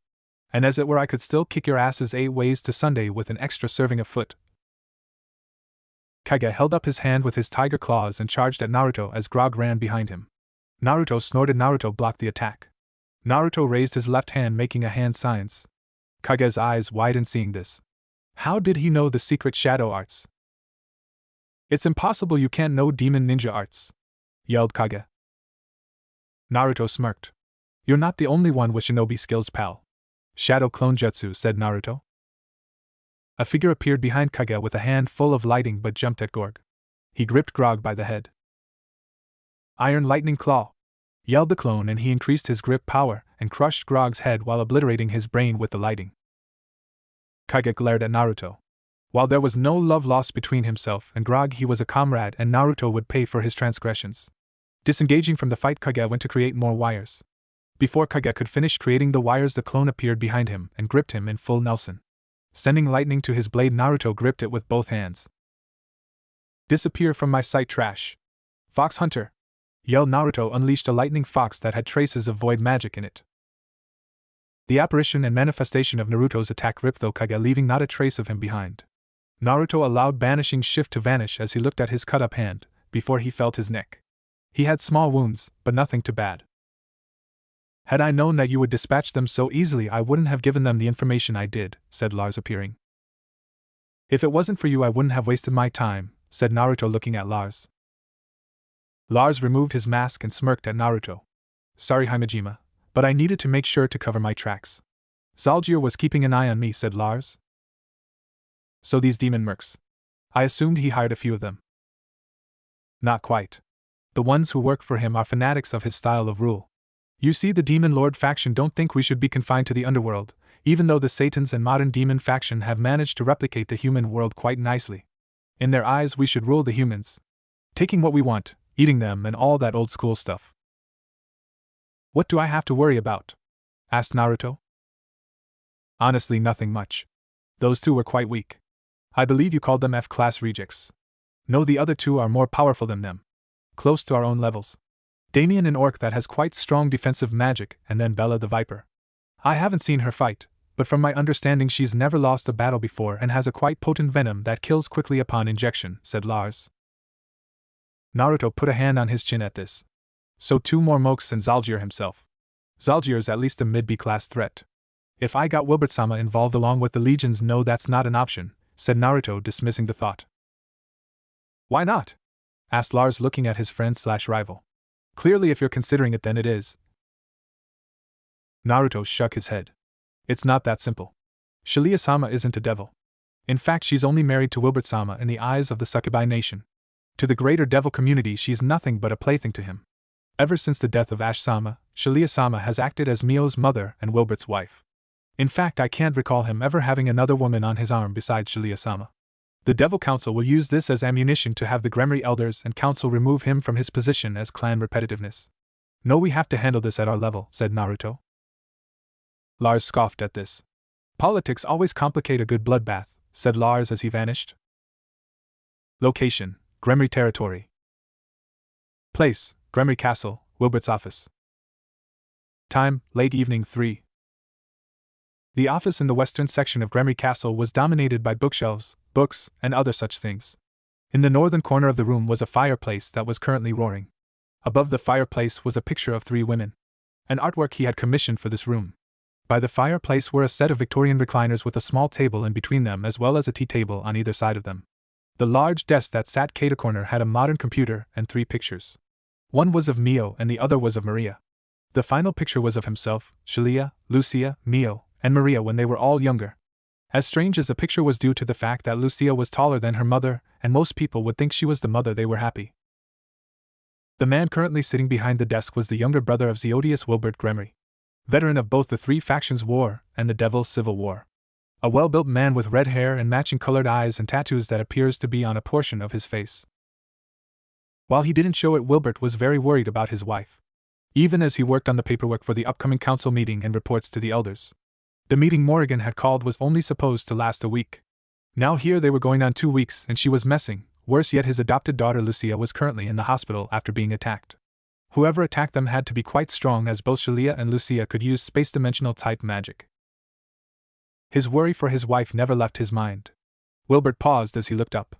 Standing in the doorway was his elder brother, Zeodicus. Zeodicus has the appearance of a middle-aged, handsome-looking man with long crimson-red hair that is tied in a loose ponytail with a black hairband. He has bright blue eyes just like his 2 children, Serzex and Rias Gremry. He also has a short and red beard or stubble. He wore a white suit over a black shirt, and black shoes.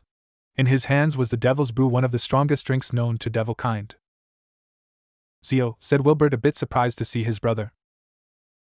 Zeodicus smiled and held up the bottle and summoned 2 glasses. "Care for a drink, Will?" "I know you need one after what's been happening," said Zeodicus. Wilbert took a cup as his brother took a seat. What Zeoticus was referring to was the fact that the elders and Gremry Council had forbidden him from releasing the 5 legions he had control of to search for Shalia. Had she been a devil they would have allowed it, but as she was just a succubus and his bed warmer they didn't see the point. Zeoticus knew that his brother had only ever loved 2 women in his entire life. Ash and now Shalia. When Ash had died shortly after the birth of Mio it had nearly broken him. He had found comfort and even love in Shalia. Shalia had even claimed that Wilbert was her destined one. Zeoticus loved his little brother and threw his full support behind him, but even he as the head of the House of Gremry couldn't overrule both the council and the elders. The only way that would happen is their father took his side, but their father was quite the difficult man to get a hold of. "I'm worried about Shalia, brother. And the council's words said Wilbert. "I understand, brother, and I'm already making an appeal to the council and even calling Surzex to see if he can help," said Zeoticus. "You know Surzex can get involved. He'd face great backlash if he did," said Wilbert. "Then it's a good thing I'm not asking him to get involved and only come to a nice dinner with the head of the council and elders," said Zeoticus with a smile. Wilbert smiled. "Thank you, brother." Just as the men polished off their glasses and circle appeared between them. Out of the circle came a little rabbit with horns. Mio's familiar. Chabby, a horned demon rabbit. "Is that little Mio's familiar?" asked Zeoticus. "Yes. I didn't think that she would send me a letter. It must be something official if she did," said Wilbert Chabby. In his mouth was a letter. Wilbert took the letter and opened it. As he read it, his control over his energy exploded. Zeoticus got up and out of the chair. "Well, what it is?" asked Zeoticus. "Brother, forgive me, but you have 13 hours to get the council to agree to allowing me to go and save my wife and children, or I will challenge for leadership and do things my way. And we both know what my way is." "The man gravity bows to," said Wilbert, taking the bottle and draining it before breaking it on the ground, and he left the room. Zeo looked at where the letter was and picked it up. "Father, I know this letter won't find you in good health, as Shalia Kasama has been missing for a week now. Had I known beforehand I would have done everything in my power to help you. It is with a heavy heart that I inform you that she has been taken by someone claiming to be from the demon faction. We have a location and are to meet her captors in 12 hours to exchange myself for her. I know this isn't something you would want us trading our lives for each other, but for Maria and Shalia Kasama I would do just that. Please don't worry. We will handle things. Love, Mio. P.S. Maria says that she loves you." Zeo cursed as he rushed out the room. If the council didn't agree after this, then the Gremry territory would likely explode in civil war. Location: Tokyo, Shijuku District. Place: Naru's Manor. Time: 1200. Mio sighed as she and the others appeared in the park ready for whatever was to come. Naruto stood next to her with his blade ready. Zest and Maria were also ready for a fight, but in full combat form at the moment. They nodded to each other. "Right, remember the plan. Everyone be safe and return home safely," said Mio. "We can't mess this up, we can't." Naruto placed a hand on Mio's shoulder, making her look at him. "Don't worry, Mio-sama, Maria-chan will save Shalia. And we'll all come home together," said Naruto. "Hi, Mio-sama," everyone said. This wasn't the time for joking.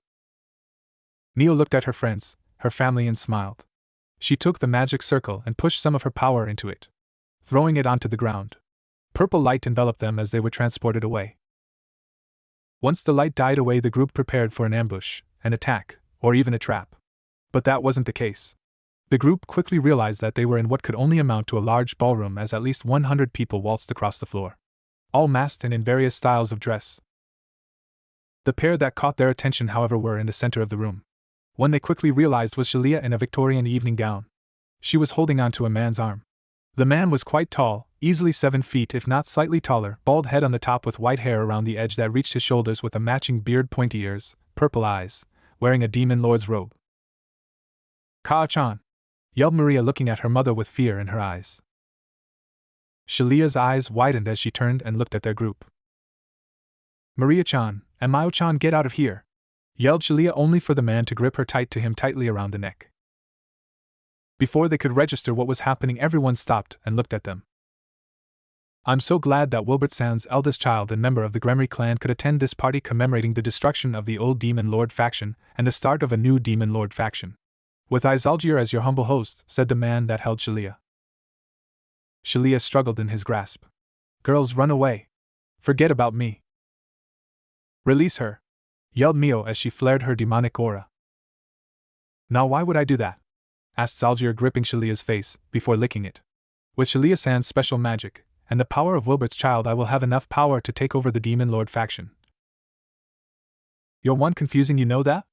Asked Kurumi. Zalgier looked at her in interest. Oh, how so? Asked the old demon. Kidnapping the lover of Wilbert Gremory and then demanding that his child turn herself over to you. You must have lost your mind. As if the Duke Gremory and his little brother wouldn't mobilize its legions against you, said Yuki. The old demon let out a huff. It won't matter once I have already set things in place to destroy the old Demon Lord faction and create my own faction. I already have several partners lined up to work with me to bring about our vision of all worlds. It will be glorious. You're delusional, hissed Mio as her eyes flashed with power. Call it what you want, but I will do what I must to secure our rightful places on top of the food chain, said Zalgier. Naruto summoned Banishing Shift and vanished in a blur of speed. He appeared right in front of Zalgier and slashed at him. Zalgier looked at the blade that neared his neck as it clashed with a barrier. Naruto cursed as a figure appeared on his right with a smirk on his face. Iron jab! Yelled Damien. Naruto managed to cross his arms as he was sent flying into the wall. Naruto was indented in the wall. Naruto gritted his teeth, but sensed something coming at him. He managed to look up and see a woman flying at him. Naruto cursed he wouldn't be able to move in time. Yuki appeared before Naruto and slashed as the woman blocking her claws with Sakura. Yuki kicked her away, leaving her suspended in the air. Air cannon! Yelled Kurumi, unleashing her attack. The woman was hit and fell to the ground, but landed on her feet. Once Naruto pulled himself free, he managed to get a good look at the woman. She looked like a regular woman, but her skin was a dark red, her eyes were pure black, with long sharp claws. She wore a Chinese dress and low quarter heels. Have fun with my mercenaries.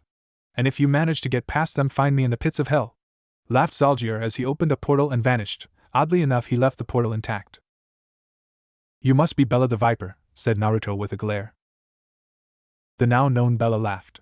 I see my reputation precedes me, said Bella. Not really, but that's neither here nor there, said Naruto as he jumped into the air. Maria was behind him as she charged with a yelled. Gravity punch! Yelled Maria. Bella didn't have time to counter and was sent crashing out a window. Zest and Yuki followed after her, intending to kill the bitch before she could pose a threat. Naruto-sama, Mio-sama, go after him. We'll handle things here and follow you soon, said Kurumi. Naruto and Mio nodded as they ran into the portal. Maria turned around and looked at the man who had first attacked her lover. Raising her fists, she allowed them to glow purple. This was a combination her ability to manipulate gravity and her mother's own space magic. The only downside was that Maria couldn't really use ranged attacks and instead was more suited to close-range combat. Which is where Kurumi came in. So I get the two bambinas. Too bad neither of you is my type, said Damien, ripping off his shirt as he took a stance as his skin turned into iron. Maria charged at Damien and began to throw a flurry of punches into the man. Damien felt them all. It was only thanks to his iron skin ability that he was able to withstand her barrage, before he sent a kick into her stomach that sent her flying away. Kurumi raised her hand and fired off a blast of water. It impacted his back and barely staggered him. Damien turned around and smirked at Kurumi. He vanished and appeared in the air. Iron press! Yelled Damien as he began a free fall. Kurumi didn't have time to surround herself in a full barrier, before she was driven into the ground with several cuts and bruises. She tried to get up, but throw up blood. Damien grabbed her by her collar and looked her in the eye. You know, Bambino, I thought you'd be more challenging, said Damien. Let her go. Gravity kick! Yelled Maria, punching Damien in the face, forcing him to release Kurumi. Damien crashed into the wall and several of the guests who were standing around. Maria managed to catch her friend and set her on the ground. As they landed, Maria clutched her leg in pain. While her gravity kick had a fair amount of power behind it, Damien's iron skin was just too hard. Gravity magic made her hit stronger, but it didn't increase her defenses any. It was only thanks to the high defensive power of a rook that her leg wasn't broken right now. Maria, he's too strong for us to win this fight normally, said Kurumi. Tell me what you're thinking. Kurumi looked at her friend. The gravity-dense water bullet that we have been working on, said Kurumi. Maria frowned. We haven't perfected it yet. And if you miss, we're as good as dead. No choice, besides I have a target, said Kurumi, as she gathered water into a ball at the tip of her finger and began to compress it as much as possible. After a few seconds it was as small as a marble. Maria cursed and focused her energy into Maria's gauntlet. It was going to take a few seconds to charge. As the energy charged, Kurumi began to focus on keeping the bullet together.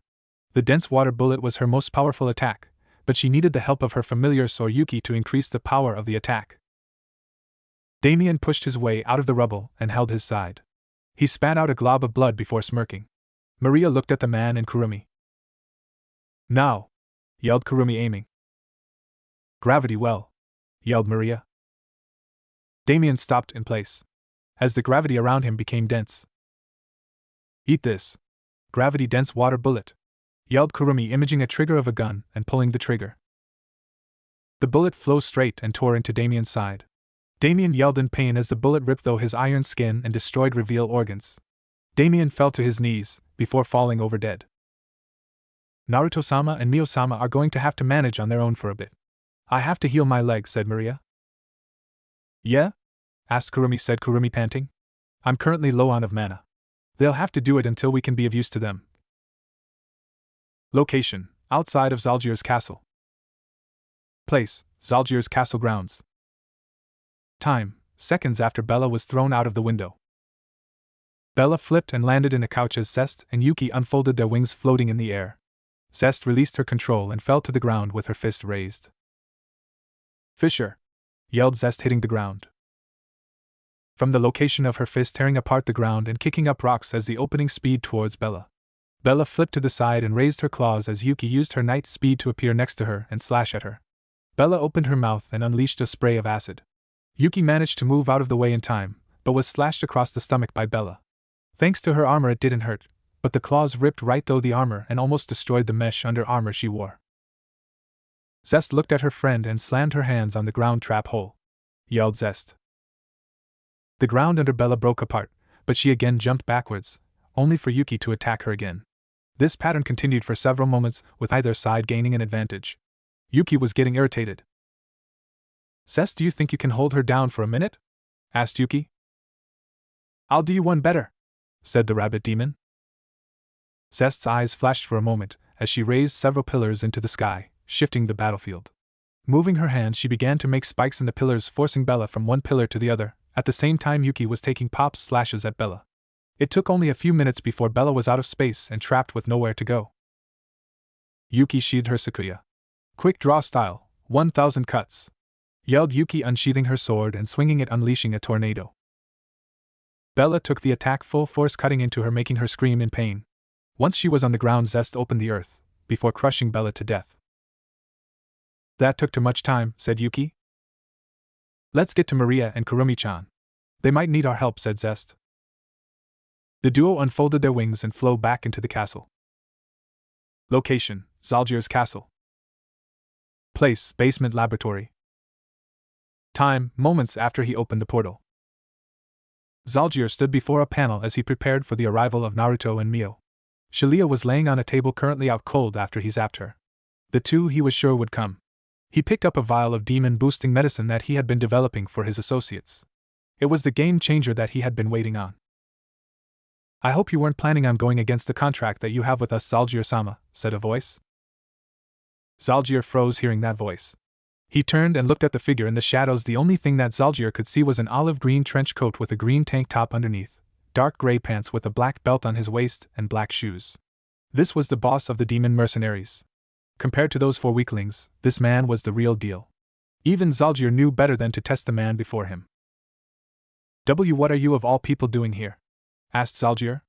"I thought you were on assignment," in the human words. "You can relax, I'm only here to see the results, and then report back to the organization," said the figure. "As for my assignment, I finished it early." Zalgir's eyes widened. "So does that mean that Mr. Sawdash," started Zalgir, only to be stopped as something sped past his, fact-cutting it.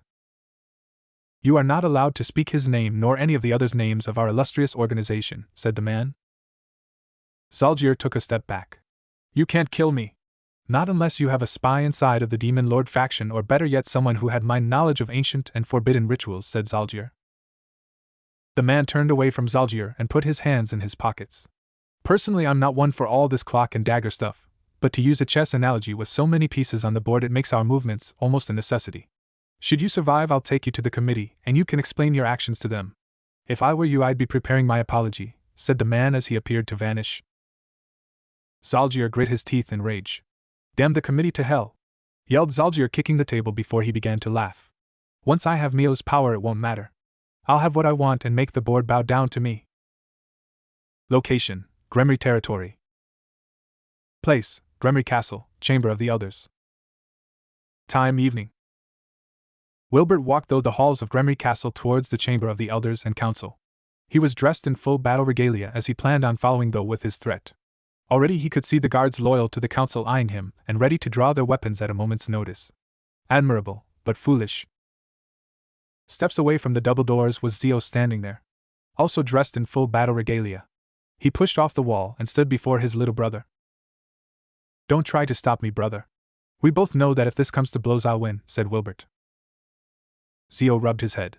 I know that, but as you know the Gremry are quite greedy. And while I understand your desire to go and get your wife, I won't allow you to tear our clan apart because of your greed, said Zio. Wilbert smiled at his brother.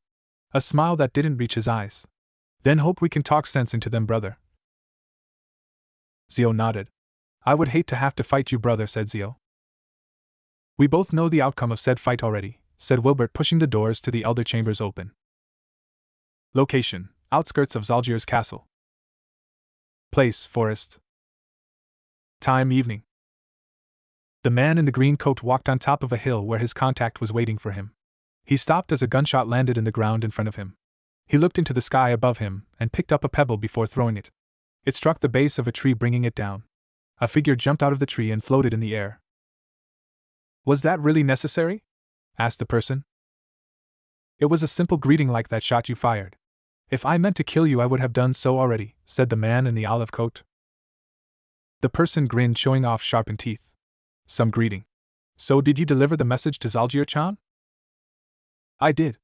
I honestly wanted to stay and look at the battle, but my boss wanted me to leave it to the devils. Besides, I have to get in touch with my team. It's been a few months since I've seen them, said the man. The figure began to laugh as they fell onto the ground.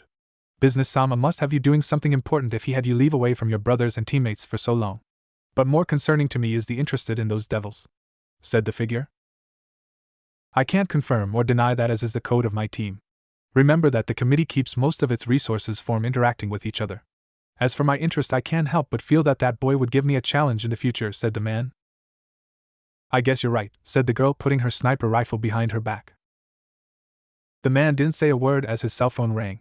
He pulled it out and opened it up. Yes, sir? Yes, she's here, I see. Very well, I'll tell her the choice of the committee, said the man. What is it? Asked the girl, raising a blonde eyebrow. The man turned to her. Orders from the top. For you, specificity. The girl looked at the man, before smirking at her comrade. Well then, start talking. Location: Zalgier's castle. Place: basement lab. Time: evening. Naruto and Mio came out of the portal and found Zalgier standing in the center of the room. Zalgier looked at the duo with a look at Zalgier. It annoyed Naruto a bit to see the man's smug look. Hey, here's the deal, let Shilia-sama go, and I'll only rip out one of your lungs, said Naruto. 1. And if I refuse? Asked Zalgier. Naruto charged lightning to his sword and charged at Zalgier. The hold your freaking breath, yelled Naruto. Naruto spun slow and slashed at Zalgier's legs. Zalgier summoned a purple claymore-style sword. Naruto gritted his teeth in annoyance, before spinning again and slashing at Zalgier's head. Zalgier once again blocked, but Naruto jumped backwards and pushed his energy into the sword. Void slash! Yelled Naruto, unleashing a slash along the ground that ripped apart everything. Zalgier sidestepped it as he looked at Naruto. Reaching out his hand, he used kinesis to lift Naruto into the air. He threw Naruto around the room. Naruto yelled in pain. Zalgier smirked at this. How could such a weakling make such a threat to him? Fire bolt! Yelled Mio, unleashing red flames bolts that were tinted with some black at Zalgier's back. Zalgier didn't even bother to release Naruto as the bolts slammed into his barrier. Zalgier looked at Mio as several balls of fire formed around him and flew at Mio. Mio screamed as she managed to dodge a few, but was hit by 2 of them. Naruto glared at Zalgier and focused his mana, creating a clone above Zalgier. Didn't have the gear out, but instead had a ball of lighting in his hand. Eat this prick! Chidori! Yelled the clone as he fell at Zalgier. Zalgier raised his left hand blocking the attack, but releasing his control over Naruto. Naruto fell to the ground and rushed forward as he sent energy into his sword. Jumping, he did a spin slash and brought it to bear at Zalgier. Zalgier felt the blade hit him in the stomach as several cuts appeared along his torso and abdomen. Zalgier felt a small amount of pain, but not enough to chance how he was going to kill Naruto. Raising his hand, he unleashed a magic attack at the clone, destroying it, before he raised his sword and brought it down at Naruto. Naruto blocked that attack, and throws Zalgier's attack away, before slashing at Zalgier, who caught the sword with his free hand. Naruto smirked at this and showed a Chidori at Zalgier. Zalgier released Naruto's blade and backed away. Flaming arrows! Yelled Mio as she unleashed several dozen fire arrows at Zalgier. All the arrows hit Zalgier, staggering him slightly. He turned and glared at Mio. He went to attack, but was forced to stop as Naruto appeared before him with a hand full of lightning. "Don't forget about me, Chidori!" yelled Naruto. Zalgier caught Naruto's hand, but Naruto was counting on his. "Counter, Chidori grenade!" yelled Naruto. The ball of lighting in Naruto's hand imploded, before it exploded outwards, releasing a wave of static electricity. Zalgier and Naruto were blown away from each other, with Naruto landing at Mio's feet, and Zalgier into his console. Naruto managed to get to his feet, but his left hand was burned from the backlash of the Chidori grenade. It wasn't an attack he really liked to use. The electricity wasn't the problem, it was the fact that the explosive force was enough to hurt him, even when his own lightning wasn't. "That was reckless," said Hilda. "Sorry, but with how little this space is, my more damaging banishing moves would put Mio-sama and Shilia-sama in danger." "Understood, but the longer you drag this fight out, the more Zalgier will realize that you're a threat to him. You need to finish him off now," said Hilda. "Fine," said Naruto as he raised his sword in front of him and began to generate lightning. "Mio-sama, I'm going to need you to hold him off for a minute while I charge this." Mio nodded as she got in front of Naruto and charged at Zalgier with flames in one hand and lighting in the other, both encased in thin shells of gravity. Mio by default was classed as a mage-type fighter. That meant that she realized more on her magic than she did on close-range fighting. That was her advantage as well as disadvantage. If she ever chose to fight close range, she would be destroyed, but she could get in one good attack before it happened. Zalgier smirked at Mio, thinking that this was her last attempt at an attack. He raised her hand and fired off a simple, but very powerful fireball. Mio cursed as the ball headed towards her at an accelerated rate of speed. Mio wouldn't be able to dodge it. The ball vanished from Mio's sight and appeared behind Zalgier and exploded, making the man scream. Zalgier turned to see Shilia awake and holding out her hand. She had gotten free of her restraints and the cage. Even though she was panting and sweating, she was smirking at him. "Warp gate," she said simply. "You fucking whore," yelled Zalgier. "Don't take your eyes off me," yelled Mio as she thrust her right hand forward. "Gravity flare bomb," yelled Mio. Zalgier yelled in pain as his world exploded in flames. Mio wasn't finished and managed to spin into a roundhouse kick that sent Zalgier reeling, before she followed up with the other attack. "Lightning current bomb," yelled Mio, sinking the attack into Zalgier's stomach. Zalgier yelled in pain as he was sent backwards, with pain exploding all over his body. He glared at Mio. He had underestimated these kids. But this was too much. Raising his sword, he prepared to end this fight, but felt an explosion of energy from where the boy was. He looked over to Naruto and saw him standing with his sword infused with pure lighting. It was coming off of him in yellow, blue, and white sparks. His hair had even changed to a golden yellow. Naruto looked at Zalgier before swinging his sword. "Lightning armor," said Naruto, looking at Zalgier with his eyes sparking. "2." Mio looked at her, queen, in awe. She had only seen the lightning armor in its incomplete form. At that point, Naruto was only able to cover his arms or legs. That had been almost a year ago. To have completed the armor meant that Naruto had completed the ultimate boosting move. Naruto flexed his hand. The power of the lightning armor was amazing. He had only ever used it for training, but it gave him great speed and power. Not to mention that it increased the overall power of his lightning attacks. But he wouldn't be able to hold it for long. He could hold it for maybe a minute or two, before it ate up all his mana. Naruto vanished from sight and appeared next to Zalgier, sending him flying with a backhanded slash. Zalgier managed to block the attack, but his weapon and arms nearly broke thanks to the sheer force of Naruto's attack. "You won't beat me, child," yelled Zalgier, raising his sword only to feel nothing from the elbow down. He looked at his arm to see that blood was sputtering from the location. In the span of less than a second, Naruto had run from his spot and cut Zalgier's arm off. Naruto grabbed Zalgier by his, pinned him to the ground. Zalgier looked at the merciless eyes of the young man before him. Naruto pulled his blade back. I warned you to hold your freaking breath. Now disappear from my sight, trash. Spear of Raijin! Yelled Naruto as he thrust the sword downwards and those Zalgier's stomach. Zalgier yelled in pain without remorse for fear at this moment. The pain was as if he died 100 times over. The resulting explosion destroyed the entire basement and the foundation and supports for the castle. Naruto allowed Banishing Shift to vanish, before Shilia and Mio ran over. Hold on tight to me. Rap travel, said Shilia. The trio appeared in front of the other girls just as the castle exploded, bringing everything down around it. Naruto sighed as he sat down on the ground. His blonde hair returned to black as his mana ran dry. He smiled at Maria as she hugged Shilia. Shilia released her girls. I have to speak with Wilbert. I have to let him know that I'm okay, said Shilia. Take Mio and Maria with you, said Yuki as she and Kurumi helped Naruto to his feet. Yuki-chan, said Mio. I'm going to need to borrow you girls' mana as I'm love, and to get to the Gremory Castle it's going to take some strength, said Shilia as she took Mio and Maria's hands and vanished. Zest created a portal to their home where they would be waiting for Mio and Maria to return. Location: Gremory Territory. Place: Gremory Castle, Chamber of the Elders. Time: evening. The elders and council glared at Wilbert. The head elder looked at Wilbert with nothing but contempt, seeing as he thought Wilbert was only just a bastard. For him to ask to use the resources of the clan to rescue a lesser creature was testament to a sin in their eyes. We will not allow this, Wilbert, and that is the end of this matter, said the head elder. Wilbert glared at the elders. Then you leave me no choice. I, Wilbert Gremory, do hereby challenge the Duke Zeodiux. Wilbert! Yelled Shilia as she appeared. Everyone looked at the trio of women that appeared, with Shilia rushing forward and throw her arms around her lover.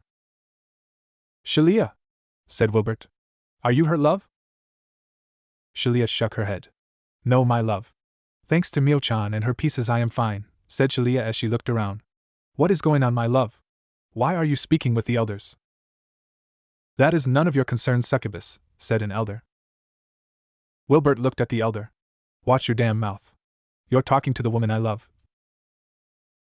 This chamber is for Gremory clan members only, not there, started an elder. Finish that sentence, and I'll kill you myself, came a voice from the door. Standing at the door was a man with pink hair, a long beard, his left eye was missing, wearing a noble suit, purple cape, and a black metal cane with an amethyst stone as its topper. 3. The elders, Zio, and Wilbert all froze. Standing at the doorway was the previous Duke Gremory. Uther. He had been a leader in the previous Devil faction and had helped forge alliances with the Demon Lord faction in the past. He had been inactive for well over 200 years now, but his mere presence still carried weight. Father, said Wilbert. When I heard from my agents that the elders were stopping one of my sons from saving family, then I knew I needed to step in, said Uther. My lord Uther, she is the one my son chose as his wife even after the death of Ash. Remember that I too took a second wife who left this world after Wilbert's birth. Boys, go and spend time with your families. I'll take care of things from here, said Uther. But father, I am Lord Gremory, and I should make sure we won't have any more problems, said Zio. Uther rubbed his chin. You're right, but trust me when I say that what I plan will force the hand of the Duke, and as you are my son that will be a conflict of interest. Seeing as I have no desire to return as the Duke Gremory, I suggest you leave, said Uther, looking at his son with a narrowed blue eye. Zio shivered as he looked at his father, before nodding. He was no fool. He knew Wilbert could kick his ass, and while his father wasn't anywhere near as strong as Wilbert, he was still a force to be reckoned with. Once the room was clear, Uther pointed his cane at the door, sealing it. He then walked to the center of the room and created a chair. He sank into the chair and tapped his cane 3 times. Since you fools that it prudent to threaten the man with the former title of the Evil One's immediate family, let's have a little chat. Oh, and be thankful that my wife didn't decide to come here.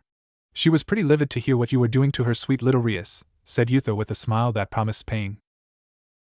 Location: Zalgier's Castle. Place: Zalgier's Castle. Time: late evening. Zalgier pulled himself out of the rubble. He was bloody, beaten, had a hole in his stomach, his nerves were on fire and missing his right arm, but he was alive. He looked around the rubble of his palace and cursed. He would have to rebuild the castle to further his experiments. Reaching into his pocket, he pulled out the vial that housed his greatest achievement to date. He was about to pop the top on the vial. He felt an energy signature behind him. He turned and found a rifle pointed at him. Wait! You can't kill me. The committee started Zalgier. Ordered your execution in the event that you should lose. It looks like you lost, said the girl. Zalgier paled in fear as he brought up his right hand to attack, but found his head separated from his body. She picked up the vial and looked at the glowing red liquid in it. The girl shouldered her rifle, before jumping into the air. Great, now she didn't have anything to do. She'd have to return to base. Oh well. The committee would have another assignment for her before too long. They always did. Location: Hijigazaka Academy. Place: Classroom 3C. Time: 11:30 Thursday. The bell rang, signaling that it was time for lunch. The teacher looked at the clock on the wall, before he turned to the class. Remember, students, Saturday is the school sports festival. Your families are welcome to attend and even encouraged to do so, he kindly reminded them. Of the school sports festival that was happening in a mere 2 days. Naruto rose to his feet and yawned. Normally he would be all for the sports festival, but currently he was too damn tired to care. Thanks to the fight with Zalgier, all of them were either injured or low on energy. Naruto was very low on mana. It would probably another day or so before he had any energy. Hey Himejima-san! Yelled someone. Naruto looked at the two girls who walked up to him. It was Mio's two friends, Chika and Shiho. Naruto often saw them around the manor with Mio from time to time, but because Naruto was a vessel of the Naru's family along with his parents, many people didn't look too deep into it. That and memory altercation magic was amazingly popular among the supernatural now. If only those idiot bigot wizards in Great Britain would learn that Obliterate didn't work on surveillance equipment, and weren't scared of someone who only ranked a low D in threat. 1. What did you need, Shiko-chan? Asked Naruto.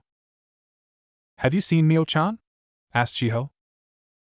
Naru-san is away visiting family. Specifically, her mother just got out of the hospital, said Yuki. She should be returning by Friday, however. Shiho and Chiko nodded to Yuki before heading off, talking about what the fright could be. Anything from her mother being pregnant to her being a victim of a crime. Naruto smirked hearing this. The imaginations of people some. So Naruto-kun, how are we going to play at the sports festival? Asked Yuki. Naruto looked at Yuki and almost forgot. The sports teams were asked to put on full demonstrations. The basketball team was having a 3-3 match. The baseball team was holding a pitch hitter demo. Hell, even the swim team was doing a small meet and greet. No clue, said Naruto as they went to the roof to have lunch. Probably a 3-1 with the girls facing me. You're cruel, you know that? Asked Yuki. Naruto gave a small laugh as he opened the door to the roof. Upon opening the door, they saw Lars sitting there about to bite into a sandwich. He stopped and looked at Naruto and Yuki, before waving at them. If it isn't Naruto-kai, Yuki-chan. Come up here for a little lunchtime rendezvous? Asked Lars in his human form of Yahiko. Yuki glared at him. None of your business, said Yuki. What are you doing up here, Lars? Asked Naruto. Come on, Naruto-kai. It's Yahiko in this form. Honestly, I just want to eat lunch, but since you want to talk, I have to let you know that the entire Demon Lord faction is currently up in arms about the death of Zalgier, said Yahiko. That was quick. I would have figured it would have taken them a week at most to find out about his death, said Yuki. It probably would have had his head not been delivered to the headless body of the Demon Lord faction, said Yahiko, taking a bite of his sandwich.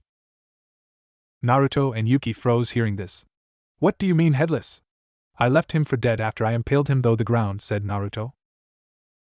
Zalgier was a master of forbidden rituals and quite valuable to the current leader of the Demon Lord faction, Leonhardt. It's not a surprise to me that he survived your attack. I know Zalgier's power firsthand. By all accounts, he should have died.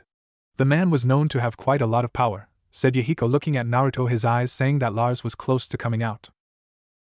Yuki stepped forward and put her hand in a drawing motion. Naruto stepped before her, staying her blade. Naruto could feel the tension in the air as Yuki and Lars glared at each other. Yuki had never approved of the deal with Lars. Being a former member of the hero clan, she saw demons as more of a threat than devils. Lars himself had nearly killed Yuki and Kurumi when Naruto had first met them. In fact, it was how Naruto and Lars had gained their strange relationship, and how Yuki came to be Naruto's lover, only they didn't take that step till he was 16. By then he had already been quite experienced thanks to Maria and Zest. Maria because she was a succubus that had all but proclaimed Naruto as her destined mate, and Zest was a rabbit demon. Rabbit demons were fucking randy as hell. Let's just say that I've been working on something that can tip the scales in a big-time fight. By your own admission, you left him for dead and didn't intend to send his body to the Demon Lord faction. That means that it was another faction at work, said Yahiko, taking a sip of his drink. Yuki put her hand on her head and sighed. We're going to need a flow chart to keep track of all these factions, organizations, and sub-factions with how screwed up this is going to become, said Yuki. 1. You got anything else you want to say? Asked Naruto. Lars shook his head, before standing and throwing his wrapping paper away. Not really. Aside from rumors that I've been looking into. There have been some rumblings in the underworld that have quite a few demon lords scared. In fact, of all the things I do know currently, I'm not too thrilled myself. What kind of rumors? Asked Naruto. 2 have come up that I find interesting. One is a group known as Chaos Brigade, and another simply known as the organization. I know more about the Chaos Brigade than I do about the organization. It's honestly quite annoying to me, said Yahiko. Sounds like a good old time, said Yuki, cocking her hip to the side. Not really. Lord Leonhardt has tasked me with finding out everything I can about the 2. It's a pain in the ass. In fact, were it not for my clones, I'd be missing several weeks of school and my job monitoring Mio-san, said Yahiko. About that, said Naruto with a narrowed eye. We still good? Don't worry, Naruto-kai. Our deal still stands. So long as I provide you with a sparring partner and information on both the factions I work for, you'll pass along any non-classified information on the Devil faction. I'll leave you alone with your girlfriend. No doubt you want to bang her, said Lars as he left. Yuki looked at Naruto, who looked back at her. I don't like him, said Yuki. He's keeping you, Mio, Kurumi, and the others safe. You don't have to like him, but please tolerate him, said Naruto. I'm still upset, said Yuki, puffing out her cheeks. They really didn't have much to do at the moment. Want to have sex? Asked Naruto as he swatted her right ass cheek, making her jump slightly. Just so long as you fuck my ass. You know how that gets me going, said Yuki with a smile. Naruto picked Yuki up and pushed her on the fence. The duo would spend the rest of lunch having sex. 3. Location: Hijigazaka Academy. Place: School Infirmary. Time: 1200 Thursday. Chisato pushed her chair back from her desk and stretched her arms up above her head. She hated when the school festival rolled around. Not so much because she had to deal with the students, but because the school was open to the public. When the school became open to the public, it was an open invitation to the supernatural forces that lived in the area. While that normally wasn't a problem, this wouldn't be a problem, but it gave her people an opportunity to come to her. I haven't seen Naruto-kun in a while, perhaps I can have him over. Convince him to do more than help me put up a few items, thought Chisato with a blush on her cheeks. Daydream. Naruto followed Chisato into her apartment. Her heart was pounding as she felt his eyes on her shapely rear. Chisato removed her heels, but felt Naruto push her against the wall. Naruto turned her around and began to kiss her neck, while fondling her massive chest with one hand while he used his other to keep her hands pinned above her head. Using his knee, he spread her legs. Chisato moaned as his knee managed to hit her clit. Damn, Chisato-san. You're wet, said Naruto. Naruto-kun, we can't do this, moaned Chisato, not really struggling at all in the younger man's grasp. How she dreamed of having him take her, dominate her, love her only the way he could. And why not, Chisato-san? Asked Naruto as he continued to kiss her neck. Because we're student and teacher, said Chisato. What better way to have a forbidden romance, said Naruto as he leaned in to kiss Chisato. Daydream end. Hasagawa-sensei, came a voice from her door. Chisato was brought out of her daydream, turned slightly, and looked at the person. Her eyes were narrowed slightly in anger. While Chisato didn't normally drift so far into her daydreams, she was quite annoyed with the man before her, especially when he stopped her from thinking of Naruto. Mamoru Sakazaki. A normal-looking man, having dark brown hair and gray eyes. He wore a white button-up shirt that currently had the sleeves rolled up to the middle of his forearms, gray slacks, and brown loafers. He often looked calm and cool when he was around his students, and like herself, when it came to male students, he was quite the popular guy with the female students. Or at least the original was, until he showed his darker side to the older girls. Sakazaki-sensei. What can I do for you? Asked Chisato, crossing her arms over her chest. I wanted to ask you about Himejima-kun, said Sakazaki. This caught her interest. Oh? And what do you want to ask about when it comes to Naruto-kun? Asked Chisato. Naruto-kun, huh? Pretty dangerous to be on a first-name basis with a student, Chisato, said Sakazaki. Chisato glared at Sakazaki. Get OT the point or leave. I'm a busy woman. I want to ask about the nature of the contracts that you have him do for you, said Sakazaki. The nurse narrowed her eyes at him. The contracts between myself and Naruto-kun are our business and our business alone. Choose your next word, Sakazaki, or I will destroy you, said Chisato, letting some of her power slip into her voice. Sakazaki threw his hands up in defense. Please, Hagasawa-sensei, I didn't mean it as a threat. The Royal Council told me to make sure that you weren't up to anything inappropriate, said Sakazaki. Chisato closed her eyes. Why even bother watching me, Sakazaki? I've been stripped of majority of my power in my exile and bound by my oath to my departed friend Shuri. I can't help that I've gotten close to one of her children. Sakazaki frowned. You've gotten too close to the boy. Were it just as a mentor I would understand, but you're going into a dangerous place. While I know that you've kept your distance from the girl, the boy could be a problem for the clan in the future, said Sakazaki. After all, he is the spawn of Barakiel and thus descendant from the one who left our clan. Chisato looked at Sakazaki, before she opened her palm and summoned a green thin beam. She clutched it in her hand and swung it a few times, before thrusting it at Sakazaki. Sakazaki brought up his own hand and summoned a beam similar in nature to Chisato's. While Chisato wasn't exuding much power at all, Sakazaki was struggling to keep her at bay. Sakazaki was pushed to his knees as he tired to hold out from her attack, but it was little use. If Chisato had full range of her power, then she could have killed him before he could blink. 4. The Royal Council is content to sit on the sidelines on the planet we created in the space between the void and stay out of the affairs of the other races. We call ourselves the God Tribe, but in truth we are cowards and even more greedy than devils. You brought up Jehovah, so I'll kindly remind you that even though he left our tribe and proclaimed himself the one true God, many of the 10 still stood above him in terms of raw power, said Chisato before she pulled away and released her beam. Sakazaki released his own beam and wiped his brow. I don't understand why one of your power would leave everything behind for those humans, said Sakazaki. Chisato turned away from him and sat down. Unlike the rest of you, I have no desire to use my power for my own gains. In fact, before they did what they did, I loved that clan as if they were my own children, said Chisato. Don't you see, Hagasawa-sensei, with our power we could take over not only the world, but take over the angels and even make them bow to us as the new gods of this world. That was your one warning, Sakazaki. Next time I won't hold back, said Chisato. Sakazaki frowned as he turned and walked away from Chisato. He would have to get rid of the boy for her to realize her place in the world was as its new god. Location: Gremory Territory. Place: Gremory Castle, Expansive Gardens. Time: late evening. The halls of Gremory Castle had always been warm and full of life compared to the other clans that existed. Each servant of the Gremory clan was treated as family. Out of all the reborn devils to come to the underworld in the last few hundred years, the Gremory clan had never had a devil defect. Sure, some of the other clans often called the Gremory out on this, but because of their political and military power, no one was foolish enough to test the limits of the Gremory's kind nature, especially with the leader of all devils and one of the 2 ultimate class devils hailing from the clan. Existing in the southern parts of the Gremory territory, it was hailed as one of the most beautiful places to live in the underworld. The garden was quite popular. It was comparable to Kenroquin Garden in Japan. Mio actually found herself standing before the pond looking into the crystal clear waters. She wore an off-shoulder pink shirt that showed off her black bra straps and a white skirt. In her arms was her familiar Chabi.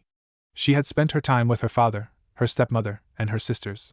The group had done nothing but really talk and comfort each other. They spent all of yesterday together just being a family. Mio and Maria would be returning to the human world tonight so that Mio could attend school Friday and go to the sports festival Saturday. Wilbert, Shalia, and Lucia would come to the festival to see what Mio and the others in action. 1. So this is where you've been hiding, huh, Mio? Honestly, when you were a child you used to come to this pond all the time when you wanted to think, came a voice from behind her. Mio turned to see her grandfather walking up to her. Mio had only met her grandfather a handful of times, but the times that she did met him he always imparted some type of wisdom on her. Uther, while no longer the Duke Gremory, still had considerable political power, both inside and outside of the clan. Grandfather, said Mio, jumping to her feet and bowing to the man. Uther chuckled as he had a seat on the bench next to where Mio stood. Please sit, Mio, it's been a long time since we've had a chat, just the 2 of us. I have no desire to scare my granddaughter, at least not when it comes to politics. Oh, how I used to scare the pants off of Sir Zeshes when he was a child. Forgive me, grandfather. But what are you doing here? I was sure that you would still be with grandmother in your villa. Uther smiled. I had some business to take care of with the council and elders. If it wasn't for the fact I had no desire to be dragged back into politics, I would take over as head of the elders, said Uther. Mio looked at her grandfather with a weary gaze. He was up to something. How is grandmother? Asked Mio as she patted Shabby on her head. Sapphire is missing her grandchildren and great-grandson. She wants to come visit more often, but she is content to just be lazy in the cabin we live in. Although news still reaches us on all the matters that have been happening in the territory. Because of how isolated we are, it's easier for us to ignore the happenings in the territory, said Uther. That makes sense. Sometimes I just want to get away and be with Naruto-kun, said Mio, before her eyes widened. Uther stroked his beard as if in deep thought. Naruto-kun, huh? Forgive me, but the name isn't familiar to me. He must be quite important for you to say his name with such affection, asked Uther. Mio looked away from her grandfather. Yes, grandfather. He is quite special to me. Naruto-kun is my queen and good friend. He's been with me since Rias traded him to me. It took a long time for him to trust me or even speak with me. Even still, he's strong, kind, always willing to help others, and the loyalty to his friends is unmatched by others, said Mio. He sounds like quite the young man. I'll have to meet him myself.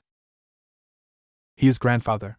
When Maria-chan joined me as my rook, he took her under his wing and taught her how to fight, said Mio as she blushed thinking of all the training they did.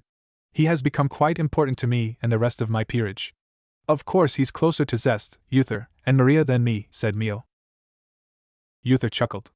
Don't count yourself short, Mio-chan. I'm sure the boy loves you, but his position as a middle-class devil and yours as a heiress candidate and high-class devil complicate things.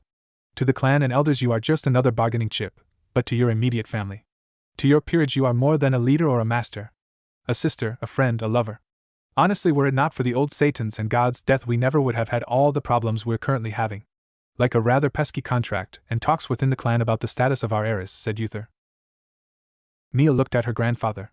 What are you started Mio. A magic circle appeared behind Mio and Uther. Out of the circle stepped a woman who looked a lot like Maria and Shalia, but with sharper features and shorter hair. Her were quite large, and easily some of the largest Mio had seen. Lucia Nasan, said Mio. Lucia smiled at her adopted sister. Hello, Mio-sama. It's time for you and Maria to return to the human world, said Lucia. But I was speaking with grandfather, said Mio. Go ahead and head on home, Mio. Besides, we'll see each other again real soon, my dear Mio-chan, said Uther. Mio nodded to her grandfather, before rushing over to Luca and teleporting away with her. Uther looked at the spot that Mio and Lucia had vanished from. He smiled to himself, before returning his gaze to the pond, lost in his own thoughts of the future. Location: Tokyo, Shinjuku District. Place: Nazure Manor. Time: 1900 Thursday. Maria, Lucia, and Mio arrived in the living room of the Nazure Manor only to find the others waiting for them, a big sign in the living room that said "Welcome home, Maria and Mio." The two girls looked at their friends with large smiles on their faces. On the table was plenty of their favorites and the like. You did this all for us? Asked Maria, looking at the others. Zest smiled and walked up to Maria, before hugging her. Of course we did, Maria-chan. We may not be blood, but we are family, said Zest, hugging the younger woman. Maria smiled at Zest.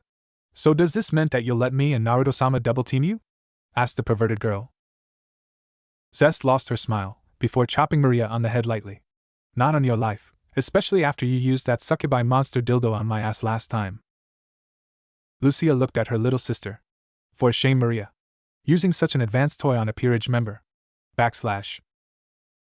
I do know. Zest-chan made the most interesting noises that night, said Naruto. Zest blushed. And Naruto-sama, please not in front of the others. Mio smiled at her friends. Despite how weird they could all be, she wouldn't trade them for anything in the world. At least until Yuki began to tease her about her, and how sensitive they were compared to the other girls in the house. Location: Tokyo, Shinjuku District. Place: Hijigazaka Academy, Teacher's Office. Time: 17:20 Friday. Naruto sighed as he walked to the teacher's offices. Apparently he was wanted by Sakazaki-sensei for something. Naruto honestly had never really had problems with the man, but that didn't mean that he cared for what he had to say. Sakazaki was one of two teachers who had a lot of pull at the school, with the only other person being Chisato. Opened the door to the teacher's lounge. He had been called here by Sakazaki-sensei on what he claimed was a rather sensitive matter. Sakazaki sat at his desk with a smile on his face. Sakazaki-sensei. You wanted to see me? Asked Naruto. Hinajima-kun, thank you for taking the time to meet with me. I know that you're busy with the sports festival and your upcoming match with Go, said Sakazaki. So why did you call me? Asked Naruto. Sakazaki reached into his desk and pulled out one of Mio's wishing seals. I ran across these the other day. I remember seeing Mio-san with this. I took it to a friend of mine, a priest, and he told me that it contained magic of a dark sort, said Sakazaki. Naruto glared at Sakazaki, before gripping his collar and lifting him in the air. His right hand blazed with the white-hot plasma of a Chidori ready to strike. Give me one good reason that I shouldn't kill you where you stand, asked Naruto, ready to kill this man. While Naruto could erase his memory, that still left the priest who Naruto didn't know, as well as the fact that Sakazaki could discover another magic circle and do it all again. No, in Naruto's mind it was better to eliminate the intimidate threat to his Mii master, and then find out where the priest was. Wait! Yelled Sakazaki, throwing his hands up in fear. I've known about the supernatural for some years now. I knew that Neijiro-san was a devil, but I didn't know you were as well. Naruto grit his teeth before dropping Sakazaki on his chair. Then what did you call me for? Asked Naruto. Sakazaki looked at Naruto. I just needed to warn you to be careful of Hawagasa-sensei. I had to do some digging, but when I discovered what she was, I had to warn you, said Sakazaki. Warn me? Warn me about what? Asked Naruto. Sakazaki smiled at Naruto with glowing green eyes. Location: Tokyo, Shinjuku District. Place: Chisato apartment. Time: 1945, Friday. Chisato sat in her apartment looking at a picture that had been taken several years ago.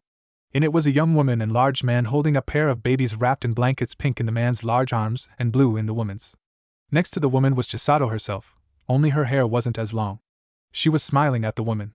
Chisato ran her hand across the picture as she picked up her glass of wine. Shuri, how I miss you. You'd be proud of Naruto. He's exactly the man you always wanted him to be. Strong, kind, and a complete ladies' man. How I wish you were here to see him, thought Chisato. A magic circle appeared in her apartment. Chisato got up and looked at it. Before she knew it, Naruto flew out of the circle with banishing shift drawn. Chisato's eyes widened as she summoned a beam sword and blocked the attack. Sparks flew as her energy collided with Naruto's own. So it's true, growled Naruto as his eyes glowed. You really aren't human. Naruto-kun, what are you doing? Asked Chisato, throwing Naruto away. You were playing me the entire time. Laughing at me. Thinking it was fucking funny to string along the little halfing boy. Yelled Naruto, charging again and locking up with Chisato. What are you talking about? Yelled Chisato, throwing Naruto away from her only to bring up a barrier as Naruto charged it and began to swing banishing shift. Naruto, clamp down! Yelled Hilda in pain. That man did something to your mind. Stop it! It hurts! Naruto didn't listen as he pushed more power into banishing shift, causing gashes to appear on his arm. Chisato looked at Naruto. He was fighting against his sacred gear. Normally sacred gears and their wielders were on the same wavelength. It was thanks to this that those who trained with them extensively could achieve balance break. It was actually considered an act of true power to achieve such power. Sentient gears were a different matter altogether. Normally when sentient gears first awoke, they were pretty weak. Easily considered weaker than regular gears until the spirits inside fully awoke. Thanks to the fact that a spirit resided inside of the gear, usually the wielder of the gear, and the spirit of the gear had to be in harmony for the wielder to even use the gear. It could be forced, but it was like grinding sandpaper against each other. It was causing them both pain. 2. Chisato looked at Naruto, before rushing him and stopping before him. I'm sorry, Naruto-kun, but this is going to hurt. 108 strikes. Yelled Chisato. Naruto felt each strike land, but no real heat to them. No, Chisato had developed this technique to be as ruthless and efferent as possible when killing an opponent of some skill. A modification to the strength level of her beam made it non-lethal, but still quite painful to be hit by. Chisato was sure that it would knock Naruto out.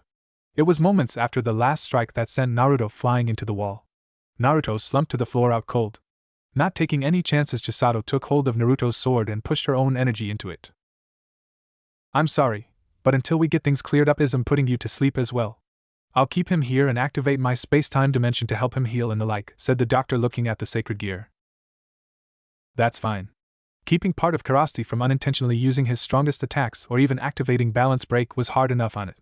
I'll probably sleep for at least a day or so, said Hilda in a mixture of pain and weariness. Whatever that man did to Kirasti, I will see him dead. What man? Asked Chisato, her interest piqued alongside her rage. Someone turned my Naruto-kun against me. For that will pay dearly, thought Chisato. The one who takes the gaze of a teacher. Sakazaki was his face name. I have no idea of his true name, but I'm sure that you are aware of it. But he hurt Kirasti and even managed to get past his mental barriers, said Hilda. Mind magic? Asked Chisato. Possible. Kirasti was only ever good at basic defenses. Anything more advanced is beyond him. 3. I have a question before I put you to sleep to try and heal Naruto-kun's mind, said Chisato. What is it? Asked Hilda. What does Kirasti mean? If Hilda had a body, she would be in full body blush at the moment. Location: Tokyo. Place: Tokyo Times Square. Time: 2000. Two figures walked down the busy streets of Tokyo without much care in the world. The woman in question was a tall, standing at 5 feet 7 inches with large D-cup, mile-long legs, an angular beautiful face, and slender with long, light blue hair and blue eyes.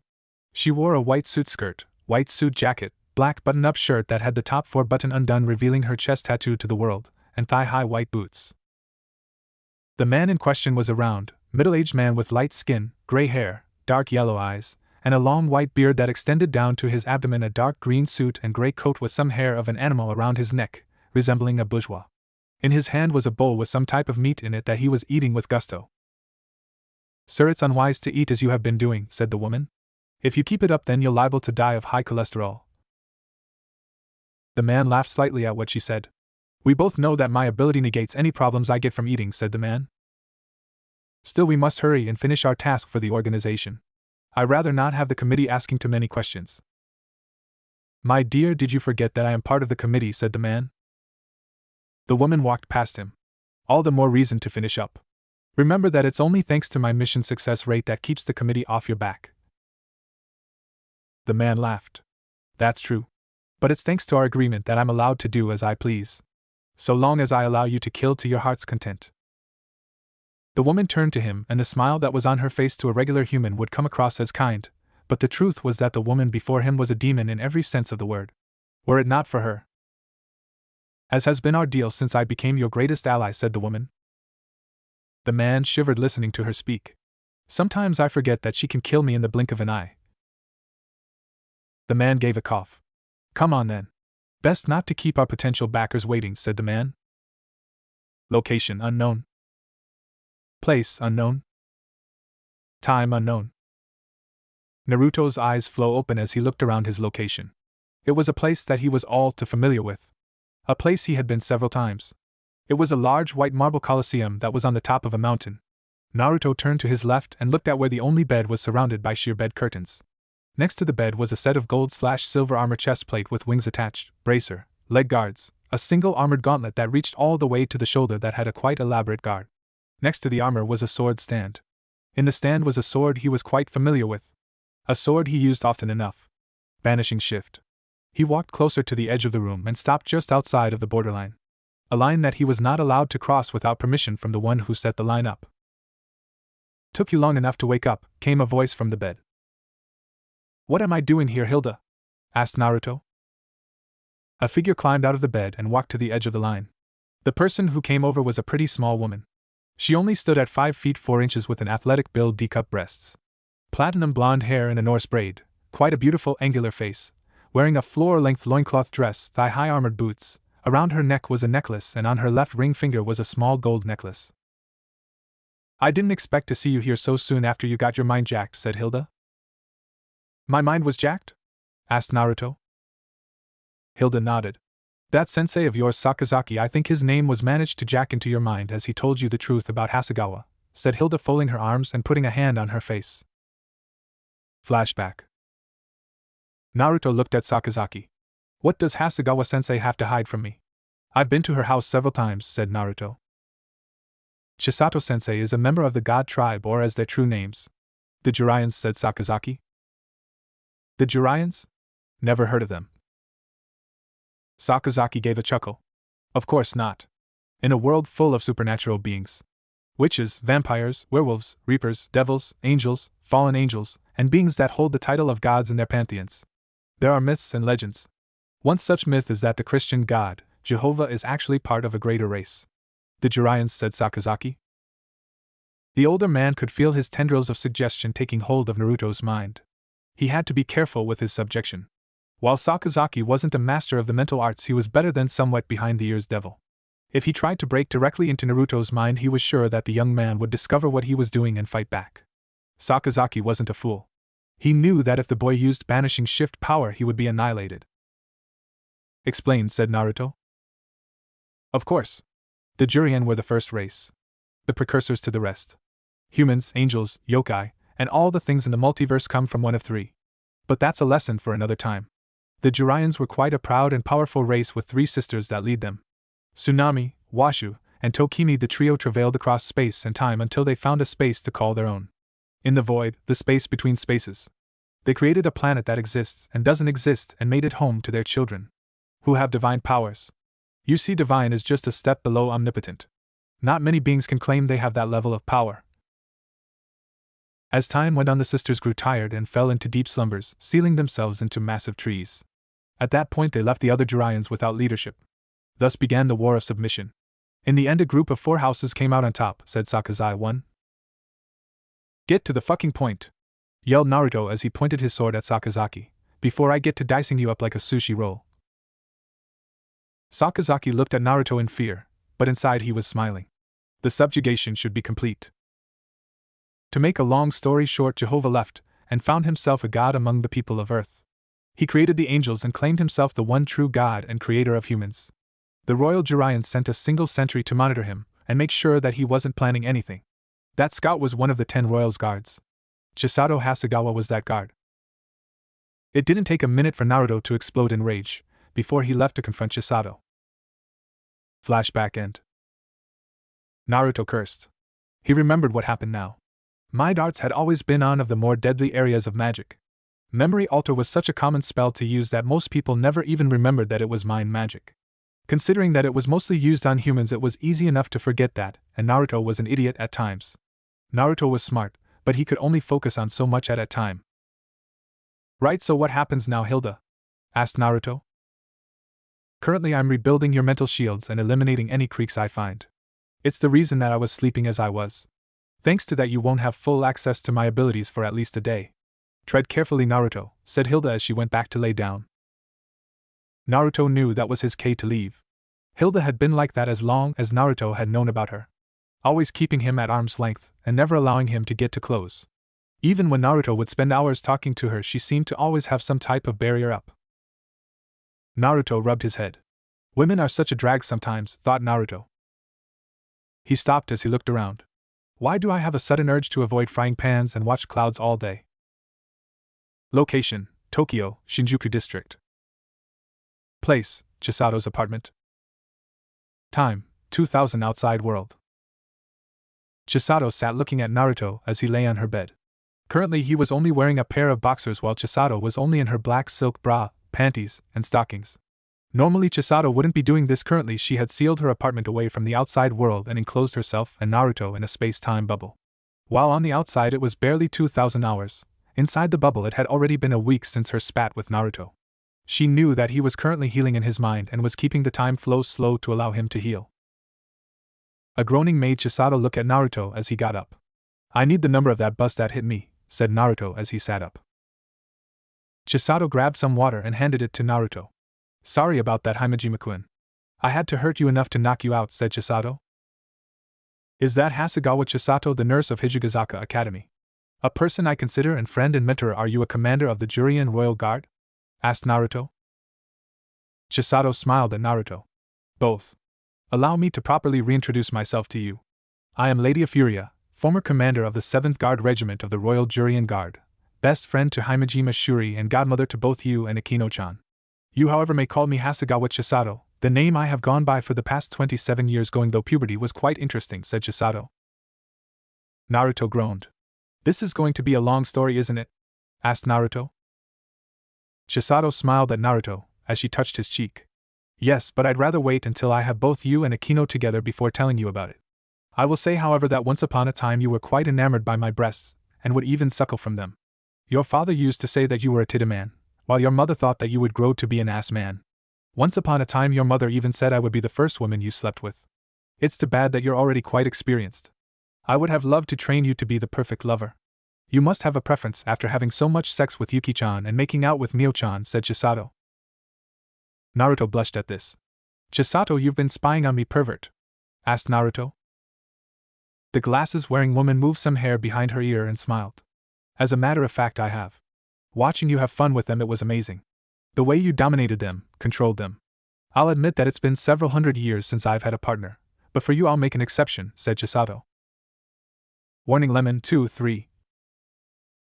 Chisato moved forward and kissed Naruto full on the lips. Naruto was shocked slightly at this, as Chisato straddled his waist. Naruto fell backwards onto the bed. Naruto's hands found Chisato's ass and gave it a firm grasp, making Chisato moan into the kiss. Chisato's hands moved to Naruto's hair and pulled it slightly. Naruto felt himself growing under Chisato. Chisato pulled away from the kiss as they both panted. Chisato licked her lips as she went behind her back and undid her brow. Sensei, Naruto said as he took lungs full of air. Chisato ran her hand down his chest, before and stopped on his heart. I'm not really wanting foreplay. It's been centuries since I've had sex. Hell, for fun I regenerated my hymen almost 100 years ago. I never thought that I would take another lover again. 4. Naruto became hard as steel hearing that. Chisato rose up a full 12 inches and moved her black panties to the side and slowly slid the monster inside of her. Both gasped as they connected. Chisato, because while she had taken several lovers when she was the commander of the 7th Guard Regiment, they weren't as gifted as Naruto and didn't fill her like he was. Naruto, for his part, was shocked with how tight Chisato was. Even if she regenerated her hymen, her was top tier. Chisato panted as she panted. Naruto was big. Yes, his cock was 12 inches, but it was also thick. At least 3 inches in circumference. Chisato looked into Naruto's eyes, before she dropped down, impaling herself and breaking her hymen. Chisato threw her head backwards and moaned in pleasure, as she had her first orgasm in several years. The first time she had had sex with her mentor. She remembered that day clearly when he took her from behind and had her first taste of inside of her. She would have to regenerate it more often if such a powerful orgasm was the result. Chisato, said Naruto, worried that he had hurt her. Chisato didn't answer, as she slowly rocked her hips back and forth, enjoying the feeling of the massive cock kissing the entrance to her womb. By the sisters! When was the last time a lover of hers was that deep inside of her? Maybe her mentor from when she first became a member of the Royal Guard. So full, said Chisato, her eyes nearly rolling into the back of her head. At that point Chisato began to slowly raise and lower herself, almost to the point where only the head of Naruto's cock was inside of her. Naruto gripped her hips and began to thrust to meet her rises and falls. Chisato gasped at how the powerful thrust seemingly took her breath and punched into her womb. Each thrust, each movement, each meeting of the hips brought them both closer and closer to their release. For Naruto, it wasn't the first time he had been inside a woman. Not even close, but it was the first time that he had felt something so tight and magnificent. He wasn't even sure if his first time with Yuki was this good. Her insides were not too wet and not too dry. Even punching into her womb was different from the sex he had with Maria, and she was made for sex in both forms. Chisato, for her part, was moaning at each meeting and withdrawal of their hips. It was just amazing. Even the times her former mentor would bend her over and ravage her on his desk during her training was nothing compared to the massive currently kissing her womb. She felt his power with each thrust, she felt each of his veins, she felt it all inside of her. She was going to die from the pleasure. Throwing her head back, she let out a long moan as she came again. Her clamped down hard on Naruto. Naruto gripped her hips as he increased his speed, desperate to come inside of the mature beauty currently riding him. This had the added bonus of nearly breaking Chisato's mind with how powerful Naruto's thrusts were. Fuck! I'm going to come! Yelled Naruto, pulling Chisato down on his cock with all his might and exploding inside of Chisato. Chisato let out a silent scream as she came again from the feeling of having her womb filled directly. Lemon end. Chisato fell off of Naruto, her womb full of her new lover's cum. Chisato mind took a moment to catch up to her. As she slowly came back, she looked at Naruto. Naruto lay next to Chisato, before cuddling up next to her. You alright? Asked Naruto. Chisato nodded. I can honestly say that out of all the lovers I've ever had, you've been the best, said Chisato, before kissing Naruto. Oh, and how many lovers have you had? Asked Naruto, not really having a problem with this. Chisato was older than him by a ferret. It was safe to say that she had had a few lovers in the past. Chisato shrugged her shoulders. Few that were memorable, said the nurse as she looked at Naruto. I'm hoping that you'll wipe my memory of ever having others before you. Naruto smirked at Chisato as his darker, more controlling side came out, as he got up top of her. I'll fill your womb as much as you want, my Chisato. The duo would go several more rounds, equaling almost a week straight inside of the time bubble, before the duo fell passed out. Location: Tokyo, Shinjuku. Place: Hijigazaka Academy, entrance. Time: 1200. Maria smiled to herself as she walked through the gates of the school in her adult form. She wasn't really a fan of her adult form as it was a waste of energy. The only time she really liked to be in this time was when she had threesomes with Naruto and Zest. She wore a pair of black skin-tight jeans, a purple and white shirt, black jacket, and heeled boots. She was walking arm in arm with Zest, who was blushing at the attention that they were getting. Kurumi wanted to come with them, but got called away by a last-minute babysitting contract. Naruto, Mio, and Maria-san, they're staring at us, said Zest. Maria smirked at Zest before kissing her on the lips, before forcing her lips open and deepening the kiss, before pulling back. Several of the males in the area were staring and had to hide their erections, while some females and married women commented on how shameless and inappropriate two women together were. Let them stare, Zest-chan. Their options mean nothing to me and shouldn't mean anything to you. Besides, I love you just like I love Naruto-sama, said Maria. Zest smiled at Maria. You're right. Thank you, Maria. Now let's go and watch Naruto-kun and the others, said the rabbit demon. The duo walked though to the sports field and smiled as they saw Yuki and Mio stretching together, while Naruto was doing some one-handed push-ups. This made several women blush at the power of the young man before him. Chisato was watching from the sidelines, although she was wearing a swimsuit, her lab coat, and a pair of sandals, and even she was looking at Naruto with a blush. Maria looked at the woman and smirked a bit. As is part of her nature as a succubus, she loved sex, mostly because sex was the easiest way to secure life force that she needed to live, but she also liked taking it from people's dreams. Succubi needed life force to live, which honestly led to the original misconception that they were sluts and whores. Originally that was just the way to take without problems. Now sex and pleasure was just part of their nature. One of the requests she normally got was to have sex with people. It never happened, of course. She loved her family, and she really loved having sex with Naruto. But a free meal was a free meal, so she used her hypnotism to put them in a trance state where they lived out their dirtiest, most perverted fantasies. That being said, she liked to corrupt Naruto, try and get him to have sex with human females, build a harem and the like. She knew that Naruto had boned that woman in the swimsuit, and Maria wasn't going to lie. Thinking about it made her hot. If she got any hotter, she was going to drag her fellow Rook to a dark corner and fuck her. Maybe grow a cock and do it. A pretty common ability for succubi to have great sex with a woman or knock up another succubus. It was honestly a matter of preference. It was nearing 1400 by the time the first years were done with their events. Already Naruto had taken on the girls in his 3v1 exhibition and showed why he was the national champion of his age group. Maria saw Naruto leave to go and take care of something, but it was nearing the time for his year's own events. What are you doing, Naruto-sama? Maria thought to herself. Location: Tokyo, Shinjuku District. Place: Hijigazaka Academy, Teacher's Office. Time: 1430. Sakazaki sat at his desk, stewing in his rage at the moment. That bastard Naruto had survived attacking Chisato. No, he didn't survive. Chisato had taken it easy on him and even let him life. She was blinded by her feelings for the boy. She wouldn't do what was necessary. He would have to deal with it himself.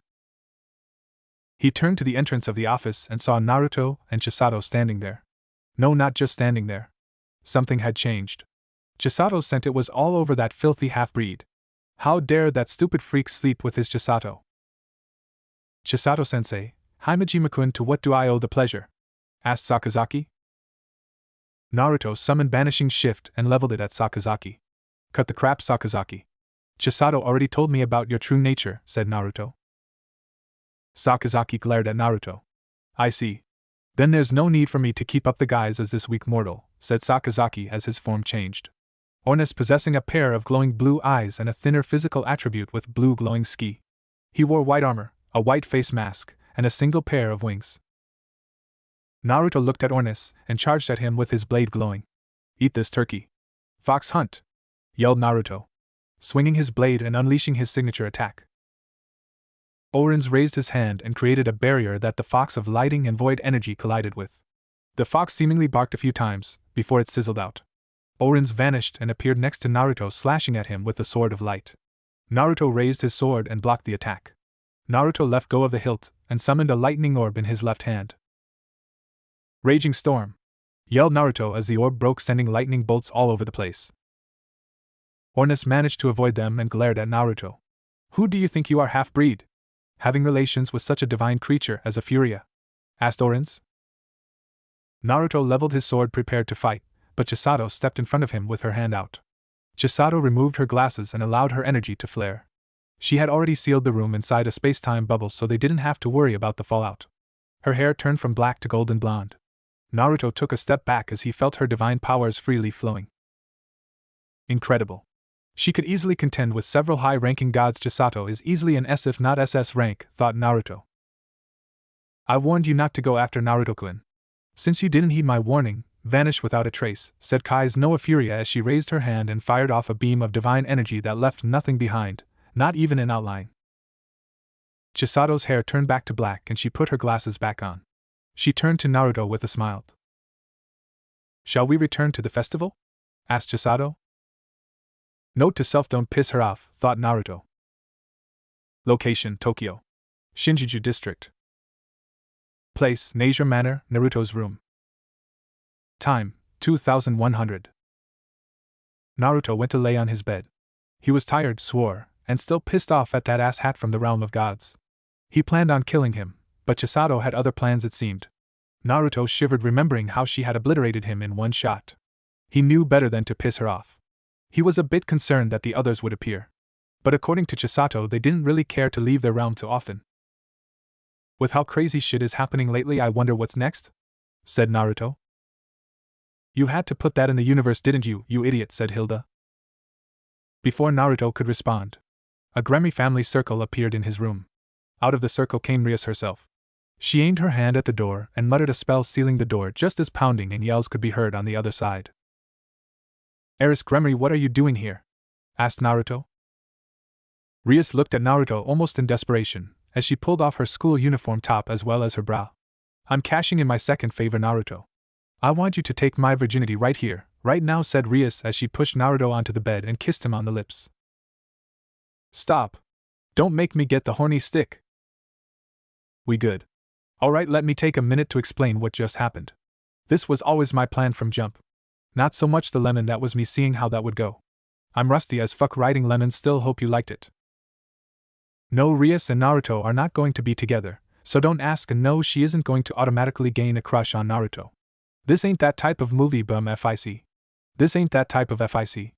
I have plans that are starting to come about, and before I hear though Naruto's going to fight Riser and save Rias and blah blah, we know where this is going. Don, jump the gun and think you know what I plan on doing. You don't? The number of times I've seen people try and predict me and been wrong is too many to count. The only person who I can say is nearly almost always right when it comes to predictions is Shin. That being said, wait and see what I have planned before you judge what's going on. Location: Tokyo. Shinjuku District. Place: Nazure Manor, Naruto's room. Time: 2100. What the fuck? Naruto's eyes widened as a person that he highly disliked was locking lips with him. While he was always cordial to her thanks to her position as the clan heiress, he knew better than to piss her off, as he was just a servant of the clan, and not even the main family. Naruto grabbed Rias by her arms and flipped them over, making sure to pin her. What the hell, Rias? Asked Naruto. Rias looked at Naruto, and he could see the desperation in her eyes. Please, Naruto, I need this, said Rias. Naruto grit his teeth as his demonic aura flared. Giving your first time to someone you love? Fine. Using your body for the upper hand in a deal? Fine. A one-night stand because of boredom and shit like that, I understand. But not throwing yourself at someone, especially someone who dislikes you because you're desperate. Rias opened her mouth to speak, but stopped as a circle appeared on the ground. A circle he knew quite well. Naruto off of Rias and fell to a knee. Rias sighed as a person appeared out of the circle. The person in question was quite beautiful. Standing at 5 feet 10 inches with large D-cup breasts, back-length silver hair that features a long braid on each side with small blue bows at the ends, while the rest is let down, which ends in twin braids, and red eyes, wearing a blue and white French maid outfit with long sleeves and a white maid headband over her head with red lipstick as a cosmetic accessory. Really, Rias, you're here with the queen of your future political rival? You realize Sir's ex is going to be terribly disappointed, said Grafia before she turned to Naruto with a mild glare. Naruto, I know I trained you and Akino to be better queens than this. Naruto balled up his fist and glared at Grafia. It's not like I was expecting this, Grafia-sensei. I was just as shocked to find Rias in my room and sealing my door with her magic, said Naruto.